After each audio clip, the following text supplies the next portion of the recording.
The plainest Jane. This is one of my favorite comments here. She says, I loves me some black, and she said, loves me some black news. She says, is it just me, or does anyone else get tired of seeing people that don't look like them delivering info about them day in and day out?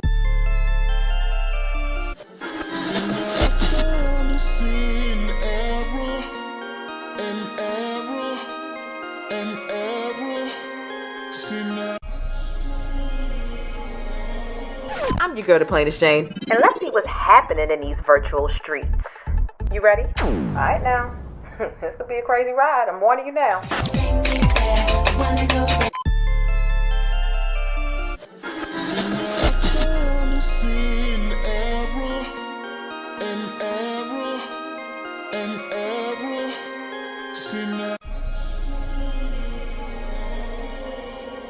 Hey Stickies, what's going on? What up and welcome back. I'm Jane, the plainest Jane, and y'all know I provide syrup over here on this channel in the form of black news and celebrity updates.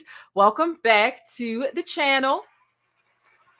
Welcome back to the channel. It has been a while. It has been such a long while. All right, I'm gonna give y'all some time to load into the room. Obviously, as you can see, some changes are being made. Okay, new setup. Who this? Hello. Okay, hello. New setup. Who this? I'm making a lot of changes around here in a physical way when it comes to the content, when it comes to the formatting. There are some things happening around here. I don't really want to call it a rebrand because it's really not. I would rather call it, I guess you would call it like just refurbish, a freshening up a bit. You know, I was getting a little bored. I was getting a little mundane myself with how certain things were. And I definitely had been meaning to change my studio around for quite some time. And I'm glad that I was finally able to do that. They had replaced all the windows in my home and things were in disarray. I had to move everything away from all the windows. I was here while they were doing it. We ain't had no windows at all. It was so weird, like looking outside. So I figured, you know what? While everything was a mess, I had to unplug everything. I figured instead of me just putting things back where they were, I've been meaning to redo my setup. Let me know if y'all like it. Drop some pancakes in the chat. Put a 1 down below if you feeling the setup. Put a 2 if you hate it. You can be honest. It's okay. It doesn't matter because I'm not changing it. But I am not allergic to feedback. All right. Stickies, I have missed y'all so much. It's not even funny. Okay. I hate saying I'll be back. I'm back. Y'all will see me later today. I would rather just show up and make it happen. And this reminds me of when a lot of you all were proud and shocked and just pleasured to see me on Tasha K's channel 2 weeks in a row for Wine is the New Tea. I didn't tell anybody about that. I just waited until y'all saw it come to fruition. I knew about it far in advance, but I'm like, I'm not going to announce it. All right. You just need to show the people what's happening as opposed to telling everybody your moves. Don't tell them, show them, execute rather than speak about it. And so that's the type of time that we're on, right? So y'all aren't always going to get a heads up when there are new things happening, but keep in mind there are new things happening clearly.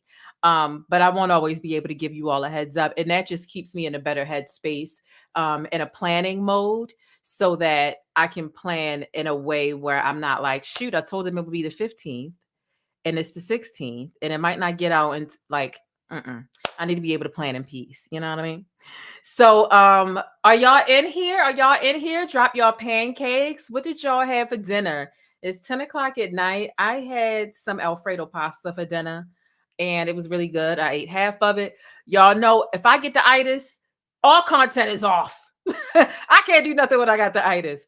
So I had to eat half of my portion, make sure I didn't get too full. And when I finish this live, I'm going to go eat the other half with my breadsticks. Okay, so that's what I had for dinner, but I want to know what y'all had for dinner. Y'all know the itis is real for us black folk. Okay, so hopefully all of y'all have paid the fare on this bus. Y'all already know what time it is. It is so mandatory that you are, and especially because I've been gone for a minute now, I'm back in the jump off.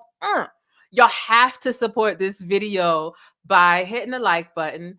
And engaging, commenting as much as possible down below in the comments. We got some stuff that we need to talk about. okay? But I've been gone for a while. So, the algorithm punishes you when you've been gone for a while. They punish the hell out of you. They don't send notifications to everybody. So share this video with somebody via text message, Instagram, Twitter, Facebook, your group chat, however it is that you share videos. Please be sure that you share this video with someone. Listen, those of you all who are watching this live stream in real time, y'all are on the bus. You're not chasing the bus, right? If you're watching the replay, that means that you are chasing the bus, and that's okay. But just know that you are extremely lucky if you are watching any of my live streams, because I give y'all all the raw and the real. And I have a feeling that some of the clips that I'm going to show y'all, really disturbing, shocking clips pertaining to Diddy Do It. Some of them I might have to edit out the video because they probably might get copyright claims. But if you're on the live stream, you'll see it. In order for me to keep the video up, when I go back after the video ends, if they ding me, I'm going to have to edit that out. So that is how and why it is so important that you all catch live streams, because you'll see stuff that I may later have to either cut out or mute the clip. And a lot of this stuff is very imperative when it comes to putting this stuff in chronological order and really telling the whole story in its full context. Okay, so y'all are lucky, all right, if you are watching the live stream, because I do have a feeling I have a plethora of clips to show you, and I have a feeling that at least one or two of them might get a ding because they come from larger conglomerates. So keep that in mind, okay? Now, I know it's late. It's 10:22 at night over here in Baltimore on the East Coast, okay? But we've got an amazing show to give to you all, okay? An amazing, amazing, amazing, amazing show. And I'm really anxious to give y'all the rundown. Are y'all ready? Are y'all ready to pull off and get into all the things that needed to be gave? Are you all ready? All right? Is everyone ready? I really wish I could see the chat right now, but my eyes have been, because I look at the screen for work and for YouTube and just in general for a living, my eyes have really been playing tricks on me. So there's not a lot that I can see right now from far distances, but I do want to say what I can see and because StreamYard puts it in colors, right? I want to say thank you to LaShayna Monique for the $20 super chat. That means so much to me. Thank you so much for that. We have Mad Dog, who has joined the membership. Mad Dog, oh my gosh, that is such a funny name. It makes me think of either Mad Dog 2020 or what movie was that in that Mad Dog? Mad Dogs Are Coming. Oh, that was a Martin episode. Shout out to you for joining the membership. I appreciate you. Shout out to Jamal Johnson, has been a member for 21 months. You've been a ride or die even since the old channel before we got deleted at 102,000 subscribers. Full circle back to R. Kelly. Yes, how I became a fan in the first place. Love this setup. Love your content. But thank you so much. I definitely appreciate you remembering all the work I put in and covering all of Robert's trials in the 2000s anyway. Shout out to Sweet DJ 7500 for becoming a YouTube member. I appreciate you. Let's see. The Samantha Edit gifted some memberships. Hey, shout out to Samantha for gifting a membership. This Samantha Edit is an OG. And of course, shout out to all my channel members. Shout out to all my mods. Listen, I do appreciate the super chats in any way in which you support this channel, okay? Cash apps and super chats are appreciated, but totally not a requirement. But what is mandatory, what is a requirement, is for you to pay your goddamn fare by hitting the thumbs up button. You're on my bus. You must pay your fare, which is free, by hitting that thumbs up button, engaging with the video in any way possible. Subscribe, notification bell, comments, whatever you want to do. And okay, LaShayna Monique sent another super chat supporting your craft excellence. Thank you so much. I really do appreciate y'all. Thank y'all, thank y'all, thank y'all. Y'all are dope. Okay, I wanted to give y'all enough time to load into the room. It's been 9 minutes already. Jeez Louise. Funny how time flies when you're... No. Let's go ahead. Let's get into our first subject of the evening. Let's go ahead and jump straight into it. All right. Now, I want to know how you all feel, and I really want to know, Stickies, if any of y'all in the chat, let me get my notebook. Y'all know I like to ask y'all to vote, and I like to write down what I'm asking y'all to vote about so that I can kind of, collect some data, right? If you are in if you're in California, let me know. Stickies, comment down below if you live in the California area. Okay. Because what I find really interesting is there's a proposed California bill that could give employees the right to ignore their bosses after hours. Okay. And baby, when I tell you I find this to be interesting, I'm not lying to you. Because what you mean permission to ignore your boss? Y'all know things are always sticky in Hollywood and in real life, but per USA Today, a California bill would give workers the right to ignore their bosses. Okay, to ignore their bosses um calls after hours. Okay, so when it comes to your employer calling you after hours, this bill is proposing that you could be or you should be able to ignore them after hours. Now, if Assembly Bill 2751 passes, California would be the first state to implement this right to disconnect, quote unquote, law applicable to both private and public employers. It would also require that non-working hours be established by a written agreement and would allow employees to file a complaint of a pattern of violation with the California Labor Commissioner, which could be punishable by law. Now, listen, Cali people, I want you to weigh in. And I just want to say this. Baby, who ain't been doing this already? I just want to know because I've been working since I was 12 years old.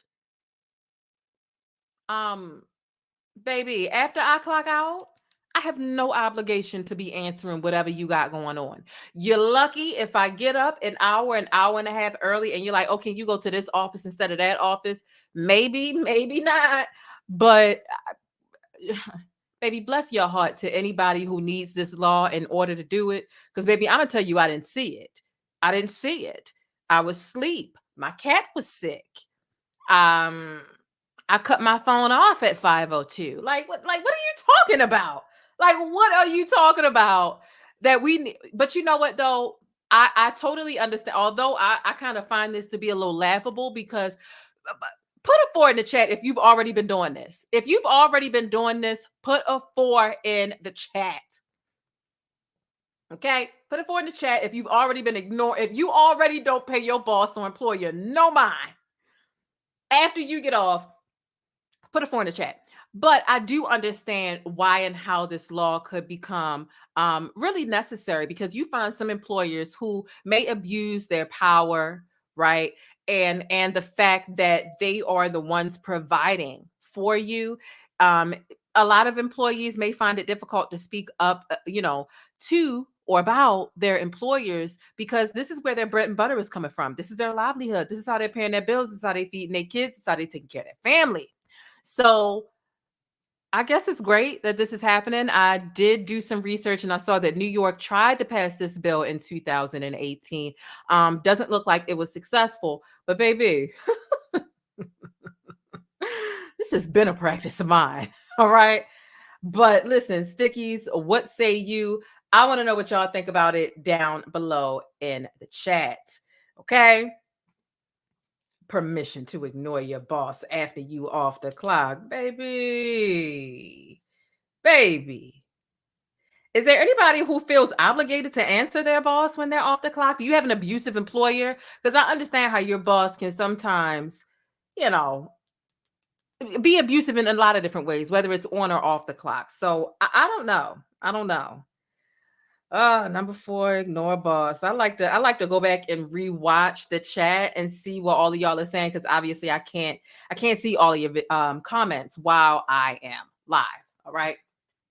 So let's go ahead and move on to our next piece of subject matter, which is about your boy, the one and only R. Kelly, as Lovely T likes to say, the pissy pod piper.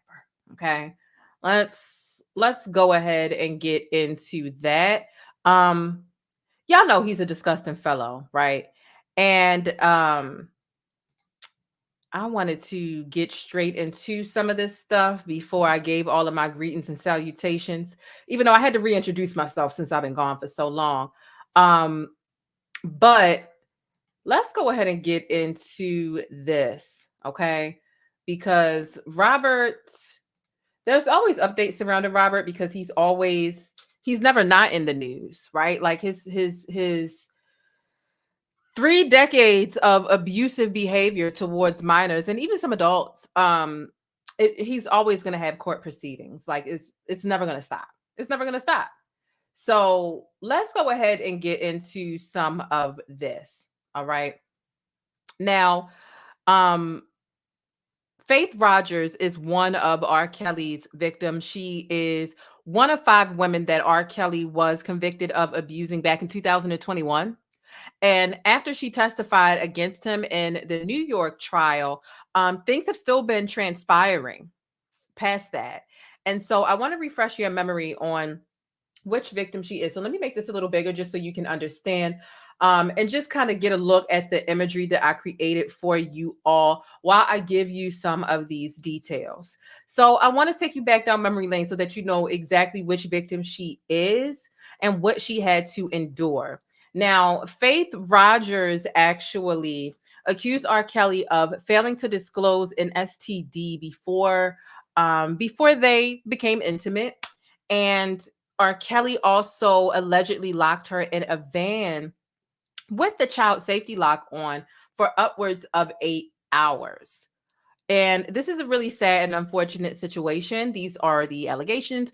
And also, he used his power and authority to intimidate and coerce her into illicit sexual acts without her consent, right? According to her testimony, and also secretly recorded those illicit acts on his iPad without her consent. And so the update in this piece, because there's more R. Kelly stuff after this, obviously, did he do it? The update is that Faith Rodgers' mom, her mother, will be giving a sworn out of court oral testimony amid her daughter's ongoing legal battles. Okay, so she'll be giving her side of the story as a part of the discovery process. And so basically, the STD that came out in court, I believe, was herpes, and he did not disclose that to her. And so basically, what has happened is Faith Rodgers and her mom actually demanded that R. Kelly, in order to prove that he knew he had this incurable disease, this incurable STD, they requested that R. Kelly give up all of his medical records, all of the practitioners he ever saw from, I believe, 2017 to 2019, because she met him in 2017 in Dallas after a performance, after R. Kelly got done performing in Dallas. And so Dallas is really important. You need to stick a thumbtack in that. Dallas is really important because Texas, every state kind of has different laws, as opposed to if you have to disclose if you have an STD, whether it be curable or incurable, right? And so they are demanding that R. Kelly hand over all of his medical records for reasons. And so depending on the state, you may or may not be required to disclose your STD status. And Faith Rodgers, again, she claims that they met in 2017. Now, Texas law, because they met in Dallas, right? Now, Texas law does not, now you have to listen carefully here, right? Texas law does not require a person to notify any sexual or needle sharing partners of their HIV or STD status. However, the state provides programs for partner notification. Listen. So if a doctor has diagnosed him, R. Kelly, with having an STD, at that point, disclosure is required. So play that back if you haven't gotten it, right? Because it took me to read it a couple times. I'm like, what do you mean they don't require you to tell them if you have an STD or not? But if you're diagnosed, then disclosure is required. Like, what does that mean? The program means if the doctor diagnoses you with XYZ STD, then the doctor now has a responsibility to then ask you for who have your sexual partners been. And then there are programs because it can be difficult. Hey, who wants to call up somebody and say, I got the whatever? So then it's up to the medical field to then contact your partners, right? So what this looks like to me is this is starting as a civil matter in order to get the necessary information to build a criminal case against the doctor, the required reporter, and R. Kelly. Okay. So that's what this is looking like. And so Faith Rodgers' mom is going to have the ability, she's going to be sworn in, she's going to be under oath and be able to tell her side of the story based on what happened to her daughter, Faith Rodgers. Okay? So there is always something going on with R. Kelly. I've been gone for a minute. I've been seeing some things that have been going on. I haven't been able to touch on everything because I've been having my own life going on in the background. But listen, baby, we're here and we're back to report, of course, on all of the R. Kelly nonsense, because that's what a lot of you all know me for. Most of you all know me for R. Kelly stuff, Wendy Williams stuff, and a few other things that I don't really feel like recalling right now. But shout out to all of y'all, and however you found me. Comment down below in the chat. How did you find me? When did you find me? What video or what topic was it that you found my channel? Okay. All right. So we've gotten into some juicy stuff. We're going to continue. I have some more R. Kelly stuff that we're going to get into momentarily. Listen, I gave y'all more than enough time to load onto the bus. I see we got 250 people here now, 256 people here now. I've given y'all more than enough time to load onto the bus. And now we're going to get into more. Okay. So we got a couple of topics out of the way. Now it's time for us to get ready to take off. Oh, shout out to my moderator Nanya in the chat as well.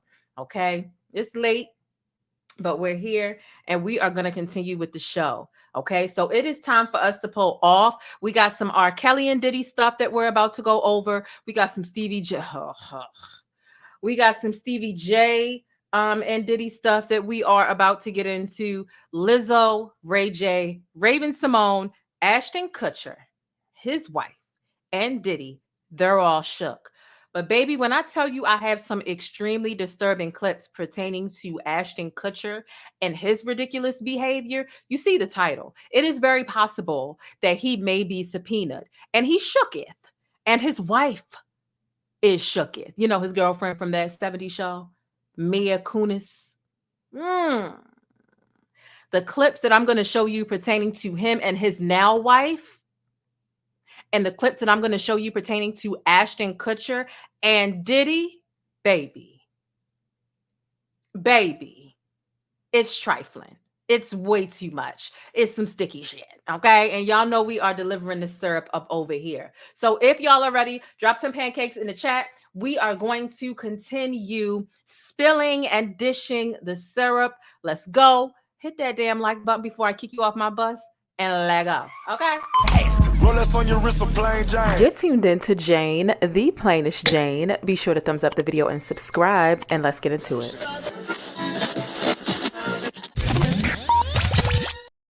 Woo, child, baby. Dealing with a new setup after you've moved all of your equipment, and I do kind of have an elaborate setup. It's difficult. It's difficult, but baby, we're gonna work through it because y'all deserve it. I deserve it. I missed y'all and I wanted to spend time with y'all. Okay. So have a seat. Okay. Roll up your reefers, pour your drinks. Shout out to everybody in the live chat. And listen, real quick, I really do hope y'all are feeling all right. Y'all know mental health is very, very important to me. And so if you haven't taken the time to address or just think about your mental health for the day and tackle your invisible problems, click off this video and come back later after you've handled your own business. All right. Shout out to the new subscribers. I know I've got a great amount of new subscribers. Even though I haven't been creating content, a lot of y'all saw me over on Tasha K's channel. Welcome to the Sticky Squad, the Pancake Posse. And of course, before I get into breaking down today's topics and viral events, be sure to subscribe, thumbs up or down. Either way, I appreciate it. But always remember to think critically and independently, regardless of what you hear from me or anybody else. So let's continue. R. Kelly, it is no fucking surprise that Robert is supporting and defending Diddy, right? And, you know, a lot of people speculate that they're going to use the same model that they used to take R. Kelly down to take Diddy down. And really, truth be told, you can't really take somebody down who was taking themselves down. You did this stuff. A lot of people, a lot of us have seen the tapes. Now, I've seen the R. Kelly tapes. I haven't seen any Diddy tapes, but we've seen and heard enough. We've read documents, and listen. Diddy's like literally got like 30 suggestive clips where he's just making young people or people in general uncomfortable with his sexual advances. You can only imagine, and this is on camera, so you can only imagine what he's doing off camera. You can only imagine. So it's going to be interesting to see how this plays out in court. I covered Robert very consistently, right? And it was easy. I won't say it was easy for me to cover Robert, but it was easy for me to be convinced of Robert's guilt because I saw what I saw with my own eyes, and I heard what I heard with my own ears with the tapes. Okay. And I haven't heard evidence or seen evidence that is as damning as R. Kelly's, but I just wanted to throw that out there. A lot of people are comparing the way Robert was taken down with the RICO and racketeering. A lot of people are thinking that Diddy is going to be taken down in the same way. So that's that. I want you to listen to this clip of Robert defending P. Diddy via WAC 100's phone call, podcast, whatever you want to call this conversation that they had. I need y'all to listen to this. I need y'all to listen to it. I need y'all to hear this. Here we go. Rolex on your wrist, plain Jane. Hey, motherfuckers gonna be out there laughing and making comedian jokes and doing all that other shit on the radio and everything else, but their ass could be next. You know what I'm saying? That's what's so fucked up about it. So stupid. They're so stupid they don't even realize the move that's going on. I mean, it's crazy, man. I mean, that's why I don't believe none of this shit. I mean, I told him straight up, bro. You can tell me about anybody now. You can tell me on the news the weather is the sky's blue. I'm not gonna believe the shit, no, because I'm in it now. I know what they did. Yeah, listen. You know why Robert not gonna believe the sky is blue? He can't read. He don't know his colors. He don't know nothing. I mean, I'm just. They tell a comedian jokes. What a comedian. So when it first started with Cassie, I said, "Yo, nigga, this is stick-up move. If I was that nigga, I'd have just came out and said, hey, listen, these my sexual preferences. Yes, I'm bi or whatever the fuck, and these motherfuckers been trying to extort me, and I'm tired of it. They know that I'm in the music industry, and boom, boom, boom. Nigga, they would have ate her up and still, but now they using that. They're using that against him. But now it's getting to a point to where, it's it's like, nigga, you gonna have to say something. Yeah. You know what I'm saying? But he ain't fleas though. No, he ain't. No, he ain't. They didn't raid it. They ran up in his cribs, but Yeah, I saw that. This how you know it's weak. Usually when they run up in a nigga house, they coming to get you too.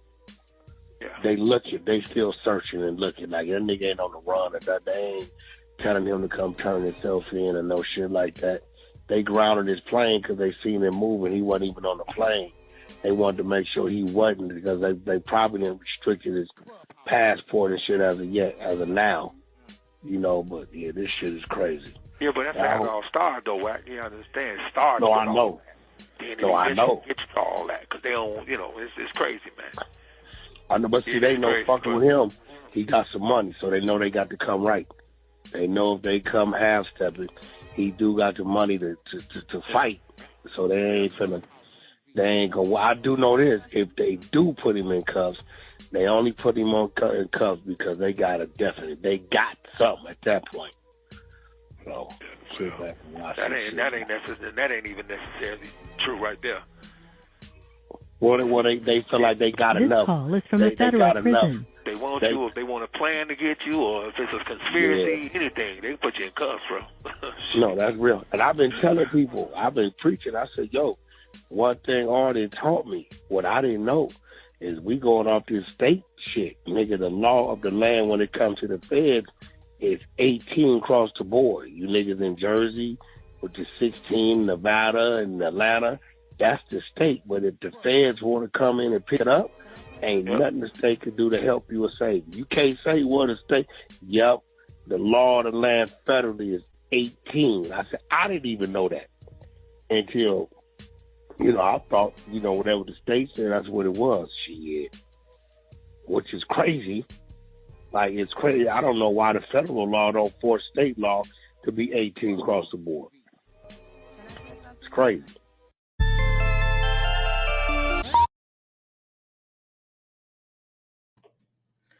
Child, let me tell you something. If I was ever in trouble and Robert was the one defending me, I'd be worried. I'd be like, oh, you making it hot. Now I really look. Of course he thinks it's okay. This is the pissy Pied Piper. Hello. Who wants Robert defending them? Nobody. Like, it's just not. And he's sitting in there like, have you seen any of the abuse? It's giving. He knows an abuse. It takes one to know one, and he's just sticking up. Same with Stevie J, which we're about to get to in a moment. It takes one to know one, and both of them really come off as predators. And you saw the pictures that I put on the video. They've hung out together plenty of times, and predators they bond. They bond together. They have similar mannerisms, behaviors, and he probably saw the predator in him. And he, sometimes I wonder if Robert really feels like he's wrong or not. I really do. I wonder if he really feels like this stuff is wrong or not. And you know what? While it low-key doesn't matter, you need to be doing time anyway. I feel like there's no rehabilitating someone who, despite all that people are telling them about how wrong this behavior is, they're determined to be like, no, it wasn't wrong. Okay, well, then let's throw you in the slammer forever then. Because you're not even trying to change or get better or say, you know what, I shouldn't have done that. Gayle King literally asked Robert, is there anything that you've done wrong? Yes, there's something I've done wrong. What I've done wrong, my fault here is having too big a heart. I said, what? So, yeah, I think it takes one to know one. And you know how you can pick up on a certain type of person's energy especially if y'all are matching. Sometimes you can pick up on people's energy if it's completely opposite too, if it's sinister or whatever the case is. But when you and somebody else are on the same exact type of time and energy, you can pick up on it. No wonder he's freaking defending you. Hey, Queen Keish, no wonder he's defending you. Like, this is trifling, and it's a complete and absolute mess. Okay. Now, before we get into Ashton Kutcher, which is probably the most disgusting part of this, all the topics that I'll be covering today, I'm going to get into that next. But before we get into Ashton Kutcher, we are going to be getting into Stevie J. Let's get into the Stevie J of it all. Please be sure that you hit the like button if you haven't already. I got so many clips I need to show y'all. It's not even funny. Okay. So while y'all are on the bus, be sure to pay your fare. Okay. The following video is broadcasting live, and thank you for being my studio audience. Thank you for hitting thumbs up and subscribing to my channel for more Black news, celebrity entertainment, and a splash of controversy. Okay, Stevie J is defending his mans, and if you don't know, Stevie J has been really close to P. Diddy for a very, very, very long time.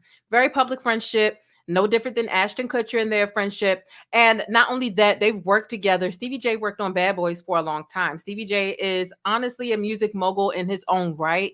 It just so happens that when he got on Love and Hip Hop with Mimi and Jocelyn and everybody else, that kind of overshadowed all the stuff that he had done, because all the stuff that Stevie J had done was like back in the 90s, early 2000s and things like that. So it was Bad Boys, Mace, P. Diddy, Stevie J.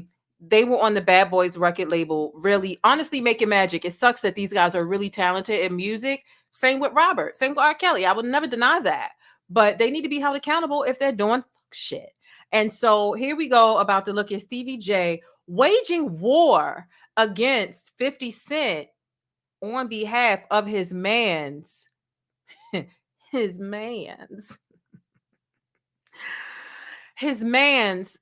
Diddy, and also defending Diddy. Now, I don't know who in their right mind would think that it's a good idea to wage war, especially not a clown, a ratatouille looking clown like Stevie J. But hey, he thought it was a good idea and he's crashing out over Diddy, baby. Let's go ahead and take a look at Stevie J declaring war on 50 Cent, and then also the way he defends Diddy as well, sounding just as crazy and ludicrous as Robert. Let's take a look. Rolex on your wrist, a plain Jane. Curtis, what's good, man? You and your feelings about Daphne? Cause she would gang them? Or is it that you sucking little Rod dick? However it go, I want you to fade, nigga. Fuck all that. Since it's entertainment, let me beat the shit out of you on TV or something. Don't duck that. I'm calling you out. What you want to do, Curtis? Curtis! I don't know whatever someone does in their bedroom, that's what they do. I don't got nothing to do with that. I'm just here to say that I've never seen my man doing anything foul like they talking about. None of it. All of it. I mean, you know. I've never seen it. I've known him for 29 years. And then it's like with guys like 50, you know what I'm saying? Like Uncle Tom cats like that. You know what I'm saying? It's like you want to put me. I don't know if y'all saw the post where 50 posted about me. Of course you guys seen it. Right? Yeah. You know, yeah. I mean, 50 has been going after Diddy and everybody associated with him for months now, ever since the Cassie lawsuit. Yeah, you know what I'm saying? But, you know, you can't brush under the rug. I don't see anybody reporting about what Tatted Up Holly said about him beating her up and about, you know what I'm saying, his other baby mom said beating her up. I just look at it as, you know, he wants to bring the black community down worse than anyone else. How is that so? I said what I said on my post, and I'm standing on that too. Now, since he didn't accept what my offer to him, and he want to continue to be a comedian, why don't you go make some movies with Michael Blackson and don't talk about me? Okay. If you don't want to fight, if you don't want to donate to charity, donate the bread to charity and fight. Don't stop being a girl and talking about dudes. I find it funny that, you know, when they first try to crucify somebody, they go through the media first, and they're just flooded with lies and propaganda. I'm not concerned about this this dude Curtis. You know what I'm saying? He's Uncle Tom, and that's just what it is. I'm going to speak on 1,000% of what I know to be true about my guy. Baby, let me tell you something. It's the hypocrisy and the ignorance all up and through this clip right here for me. There is so much, but I'm going to just keep it down to 3 because anybody got all day to be talking about Stevie, we don't have all day to be talking about you. Oh, Jesus. Let's start with this. I want to start with your teeth. That's what I want to start with. I'm sorry. Y'all know when I was covering Alley Cat wrong, aka Jaguar, right? The teeth thing bothered me. Look at this. Look at this. Curtis. Wait a minute. Look. Why? Curtis. Sir. What is this? Get it all. You're a joke. And the fact that you out here taunting 50 Cent to do something to you, then you're gonna tell him be careful crossing the street, babe. That's a threat. That's a threat. Be careful crossing the street, Curtis.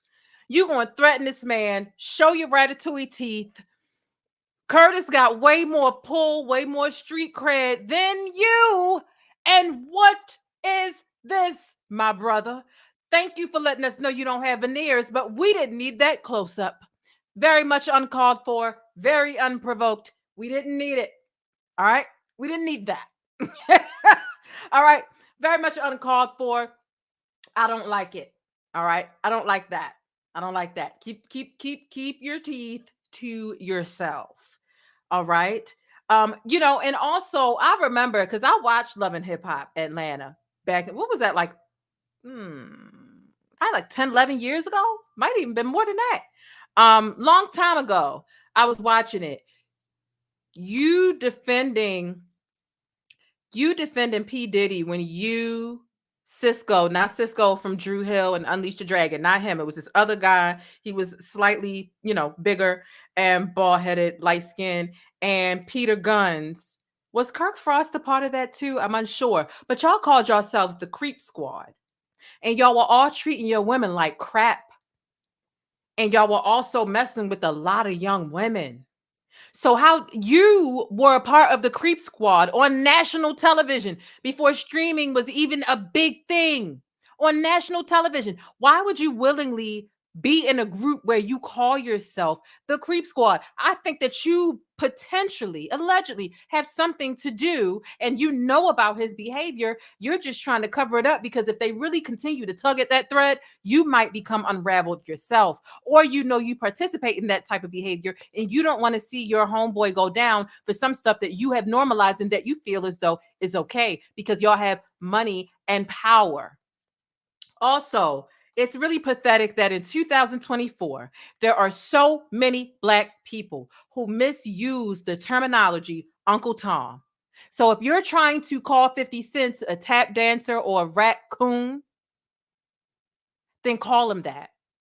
But to use the terminology Uncle Tom when it is completely backwards and it is a byproduct of revisionist history, white revisionist history, when Uncle Tom, in fact, was not a tap dancer or a shucker and jiver, is quite pathetic. You're ignorant as hell. You're ignorant. And if you're going to call him an Uncle Tom, that means that you really think that he's an upstanding citizen that actually stands for something and will protect their community, even if it means leading up to death.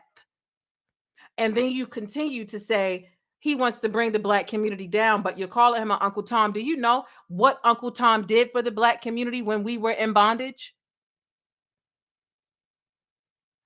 And I'm really tired of y'all using the Black card, because I had to take notes while you was talking. I'm really tired of y'all using the Black card to act like Black men, when they do fuck shit, can't be held accountable. The color of your skin. Now, this is where we got to say, stop pulling the race card. Stop it. Black people, right? R. Kelly, P. Diddy, whoever else, who are abusive, who take sex from women without their consent, are wrong. And it doesn't mean that they should be protected just based on the color of their skin. Can you stop? Tired of it.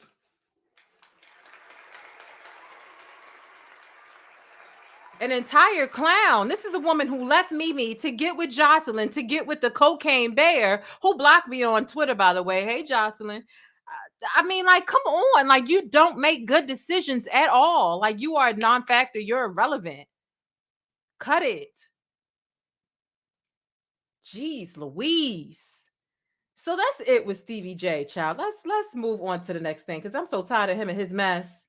All these men coming out the woodworks. Charlemagne either twerking on the fence, backpedaling. One day, Charlemagne saying it's too much. The other day, he's like, oh, if this happened, I'm so. And Charlemagne is another person that's like, you got your own allegations too. No wonder you're trying to take up for this a bit. It's just too much. It's just too much. The way the Black men be forming like Avengers, some, not all, right? Let's not make a complete blanketed statement. But how many Black men are actually speaking out against the allegations and their brethren who have been doing some of this foul, illegal, illicit mess? How many are speaking out versus how many are defending it? That really speaks to the general consensus of really what's happening here. What's happening here? Really? So let's move on to one of the more disturbing parts, okay?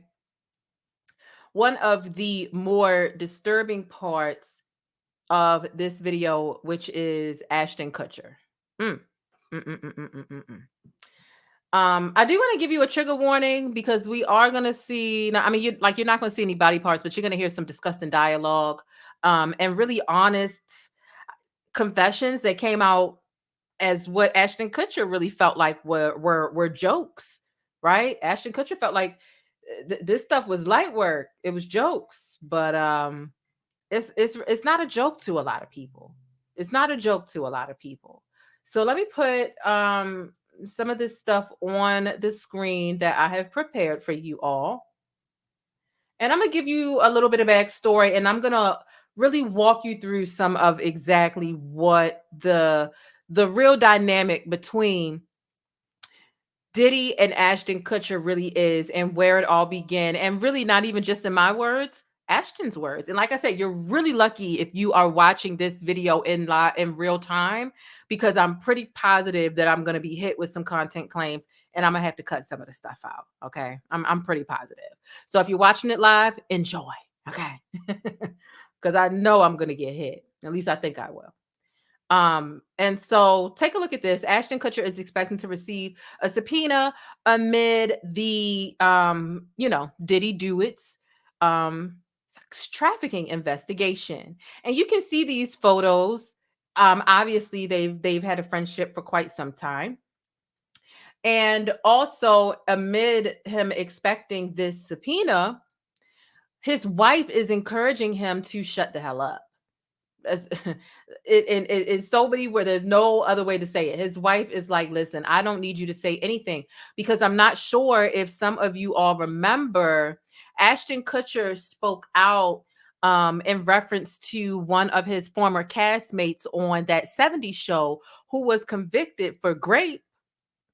And he wrote a letter to the judge about how he's such a great guy, and basically asking or implying for some leniency, right? A character letter. And they got a lot of backlash, rightfully so, for defending someone just because Ashton, his wife, Mia Kupla, let me put it back on the screen. His wife, Mia Kupla, they all worked together on that 70s show. And it's crazy because I used to watch that 70s show, and although it's an all-white show, I thought I laughed. Like, I thought that a great amount of that show was funny. I had no clue what was going on behind the scenes with all of that stuff. So the couple came out and apologized, like, I'm so sorry. Ashton was like, that was an error in judgment. I shouldn't have, taken up for him, or, wrote a letter to the judge to try to, get him off or anything of that nature. So they apologized because the backlash was so intense. They were standing by their quote unquote friend and former castmate, but they later apologized. And now his wife, according to reports, is forbidding Ashton and does not want him to speak in a favorable way, to defend, speak up, speak out in favor of Diddy, because they've already experienced what they've experienced with taking up for someone who was an abuser in the past. Now, let me tell you this. Their friendship has been very public. Their history goes way back. It goes way back. And they've been at parties together. And here's why I think Ashton's wife, Ashton has a lot more money than y'all think. Ashton be behind closed doors. Having his hands, his hands are in a lot of different pots in business and investment wise, right? And so he will just kind of scope out the market and see like what's popping. So he will invest in successful startup ventures. Some of the ones he's invested in the past were Skype and Shazam. Now, while they aren't as prominent now, he just moves on to the next one. So his fund portfolio includes literally Airbnb, Uber, Flexport, Brex, Robinhood, Bird, Airtable, Affirm, among others. And he's also the co-founder. Here's the real kicker right here. Ashton Kutcher is also the co-founder of Thorn, which is a digital defenders of children. Thorn drives technology innovation to fight the sexual exploitation of children.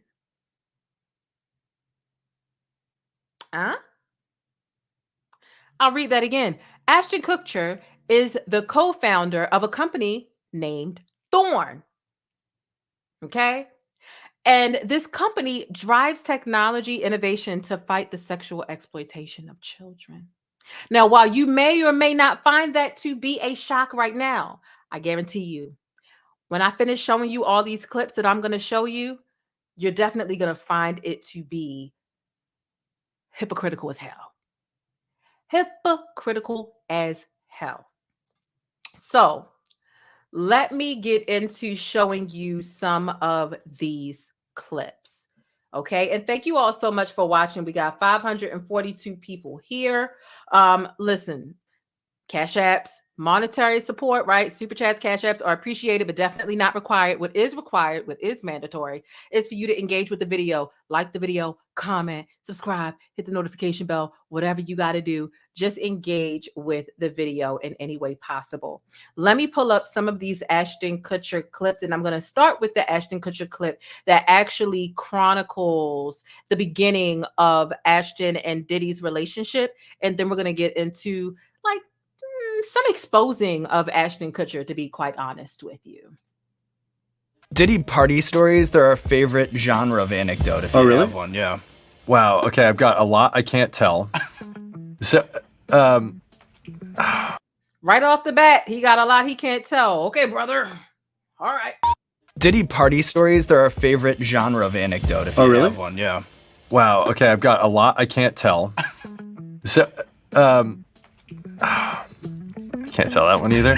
I mean, I'm like actually cycling through them.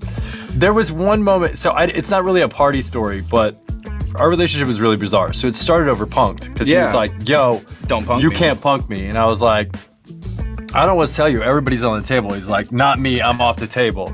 And so that started our conversation.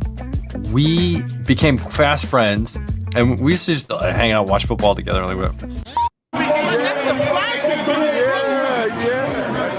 This is them together at an all-white party. Give a shout out. That's a Christian. Can we get a shout out? How you doing? So, like, we here to like try to raise money for these, mosquito bed nets. So if you don't understand, like, just imagine living in Africa and like, your little infant child just gets bit by a mosquito and he dies. Rolex on your wrist, a plain Jane.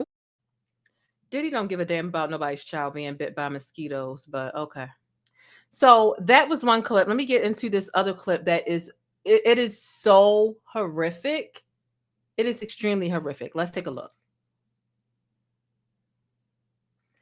Make sure y'all share this video with somebody. Text message. My name is Mila, and I'm from That 70 Show, and you're watching In the Crease TV. Hi, I'm Ashton Kutcher, and I'm from That 70 Show TV. No, That 70 Show too. Yeah. And the reason I'm doing this is not because I think In the Crease is good, but because Jock told me Mila would sit on my lap if I did. She was 15 at the time. He was 20 or well into his 20s. She was a minor. He was not.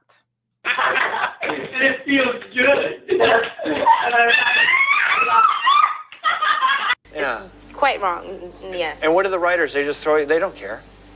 No, they just, I don't know what they're thinking. I have no choice but to just kiss every man on the show. I would never. In a promo clip for the show, Mila, allegedly 15 at the time, introduces herself before Ashton reveals she's sitting on his lap. And the reason I'm doing this is not because I think In the Crease is good, but because Jock told me Mila would sit on my lap if I did. It feels good. She was 14 when we started the show. I was like 19, right? Right. And they're like, okay, you guys are going to be making out in this scene. And I'm like thinking like, wait, this is like slightly illegal, that's right? probably your first kiss ever, right? It was my first kiss. Where's someone bet you made with Danny about our first kiss? No, it wasn't the first kiss. This was like a second or third kiss. It was it was like the first week. No, it was not the first week. Whatever, let me tell you what happened. Let me tell you what happened. No, okay, so I've never kissed a guy. So I was so, Ash was attractive, and I was a 14-year-old little girl, and I was extremely scared for my life. Sure. And he was very nice about it. He was like, oh, don't worry. So I was like, oh. She was extremely scared for her what? She was scared for her what? Oh, okay. Channel members, get your bush emoji together. Let's go. It was gone. Let me just go in the bush and weep. Let me just go in the bush and weep. I just have to go in the bush and weep. Really. I don't understand. I swear to God, I don't understand. Let's continue. Okay. Then Daddy goes and goes, dude, I'll give you $10 if you French kiss her. What would you stick your tongue in my mouth or some? What? No. For $10. You're making it sound like it was like really. Okay, Dan, we had a little side bet going. Yeah. Like, Which was? It wasn't very as to whether or not, you're kissing on the show or boyfriend and girlfriend. Yeah. You would use tongue, right, Rosie? I mean, you would. It depends what kind of an actor you are, I guess. Absolutely, right? Yeah. So Danny bets me like $20 that I wouldn't do it, and of course I'm like, yeah, sure. What's the deal? And then the cops showed up and you got arrested, pretty much. They should have, but they didn't. He never did it. And I so did. He claims to this day he did that. I swear. Mila, I so did it. He never did it? I didn't let him. I think he tried, but I think I kept my mouth so closed. Yeah. You did. Here's what I think is happening in this clip. I think he did it. The way Ashton is like, come on, I did it. I heard her slip and say something. Let me see if I can rewind and hear it. Let me see. Right? Right. And they're like, okay, you guys are going to be making out in this scene. And I'm like thinking like, wait, this is like slightly illegal, I was gonna say, that's right? probably your first kiss ever, right? He was my first kiss. Why don't you tell him what bet you made with Danny about our first kiss? No, it wasn't the first kiss. This was like the second or third kiss. It was the first. It was like the first week. No, it was not the first week. Whatever. Let me tell you what happened. let me tell you what happened. No. Okay, so I've never kissed a guy. So I was so. I mean, Ash was attractive, and I was a 14-year-old little girl, and I was extremely scared for my life. Sure. And he was very nice about it. He was like, "Oh, don't worry." So I was like, "Okay." Then Daddy goes and goes, "Dude, I'll give you $10 if you French kiss her." What would you stick your tongue in my mouth or some? What? No. For $10. You're making it sound like it was like really. Okay, Dan, we had a little side bet going. Yeah. Like, Which was? It wasn't very as to whether or not, you're kissing on the show or boyfriend and girlfriend. Yeah. You would use tongue, right, Rosie? I mean, you would. It depends what kind of an actor you are, I guess. Absolutely, right? Yeah. So Danny bets me like $20 that I wouldn't do it, and of course I'm like, yeah, sure. What's the deal? And then the cops showed up and you got arrested, pretty much. They should have, but they didn't. He never did it. And I so did. He claims to this day he did that. I swear. Mila, I so did it. He never did it? I didn't let him. I think he tried, but I think I kept my mouth so closed. Yeah. You did the old teeth block? Yes. Yeah, you didn't let him do the teeth block. You were like, yes, he never got his tongue. You were very excited. You didn't, Ashton. Just admit it. Here it is. She says, "Dad, I didn't do it." She literally says, "Dad, I didn't do it." So I think that they did do it. And clearly the way she's blushing and they're excited and all this, and Ashton is like, "Yeah, I did it." And she's saying, "Dad, I didn't do it," because she doesn't want to get in trouble. Okay? That's what it's given to me. You didn't, Ashton. Just admit it. Dad, I swear. She's 14. She didn't. You stop it. She would know that was not the first. You had turned 15 by then. No, she was 12. Including an interview of Ashton joking about Jackie and Kelso's adult relationship. What do you like about Mila? We have great, and it's amazing. I mean, she's good looking too. They have great sex and it's amazing. Okay. But I mean, this. Hilary Duff is in Lizzie McGuire. She also has an album out. She's going to be in a movie called. So here is him talking about Hilary Duff, who played Lizzie McGuire on the Disney Channel. Cheaper by the dozen, and she's one of the girls that we're all waiting for to turn 18, along with the Olsen twins. Any 15-year-old. News.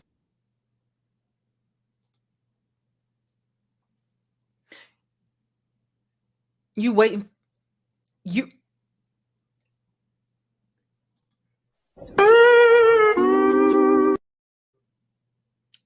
Okay. Red flag.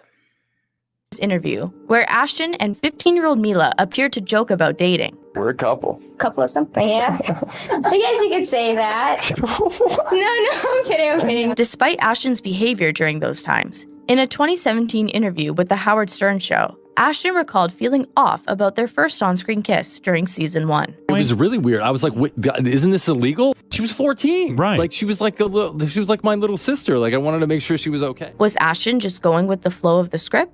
News interview where Ashton and 15-year-old Mila appeared to join a cast TV appearance. Ashton introduces Mila by complimenting her appearance. Not only do I get to work with our beautiful beautiful, sexy, hot next guest on that 70s show. But I'm lucky enough to play her boyfriend, so I get to make out with her. Danny also played a part in Rolex on your wrist, a plain Jane.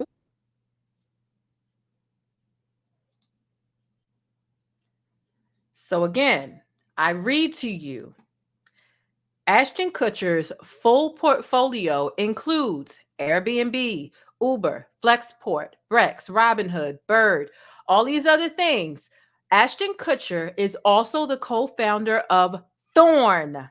And Thorn is a company that drives technology innovation to fight the sexual exploitation of children.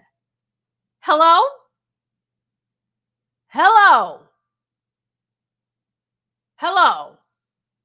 Are you trying to right your wrongs? Is it guilt? Is this some PR? Do you really care about this company? Or are you just caring about the money that this type of company is going to put in your bank account? Inquirer minds want to know. Inquirer minds really want to know. Because it doesn't seem like that you really care about this cause. You participate in perpetuating this type of harmful behavior that this company that you quote unquote co-founded is supposed to protect young people against.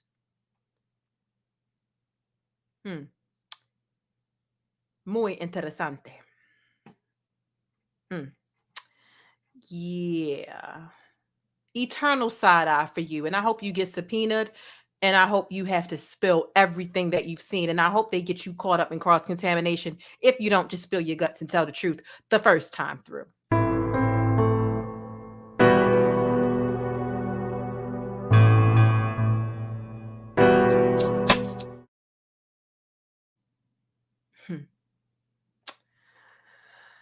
Ashton Kutcher is a disgusting person. And I didn't know until now, until researching to bring you this video. Y'all know I don't just read a headline or read one or two articles and just bring y'all the article or read the article while I'm here. I digs. I does the research so that I can give y'all the full context and the full picture, as opposed to the little glimpse or the glimmer or the salacious headline that one or two articles may give you. You're welcome, Stickies. Thank you very much.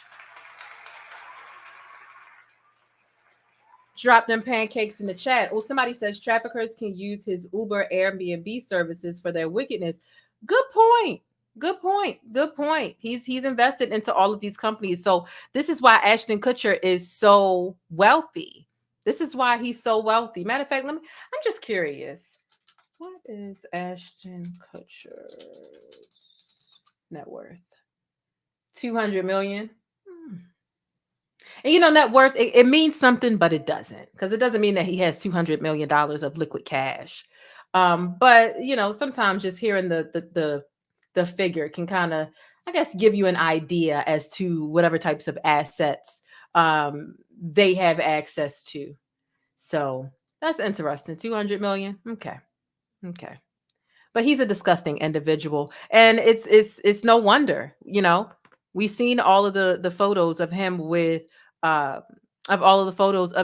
Diddy, spending time with Diddy at several parties. There were a lot more clips that I had and that I saw of them having conversations, late night TV shows.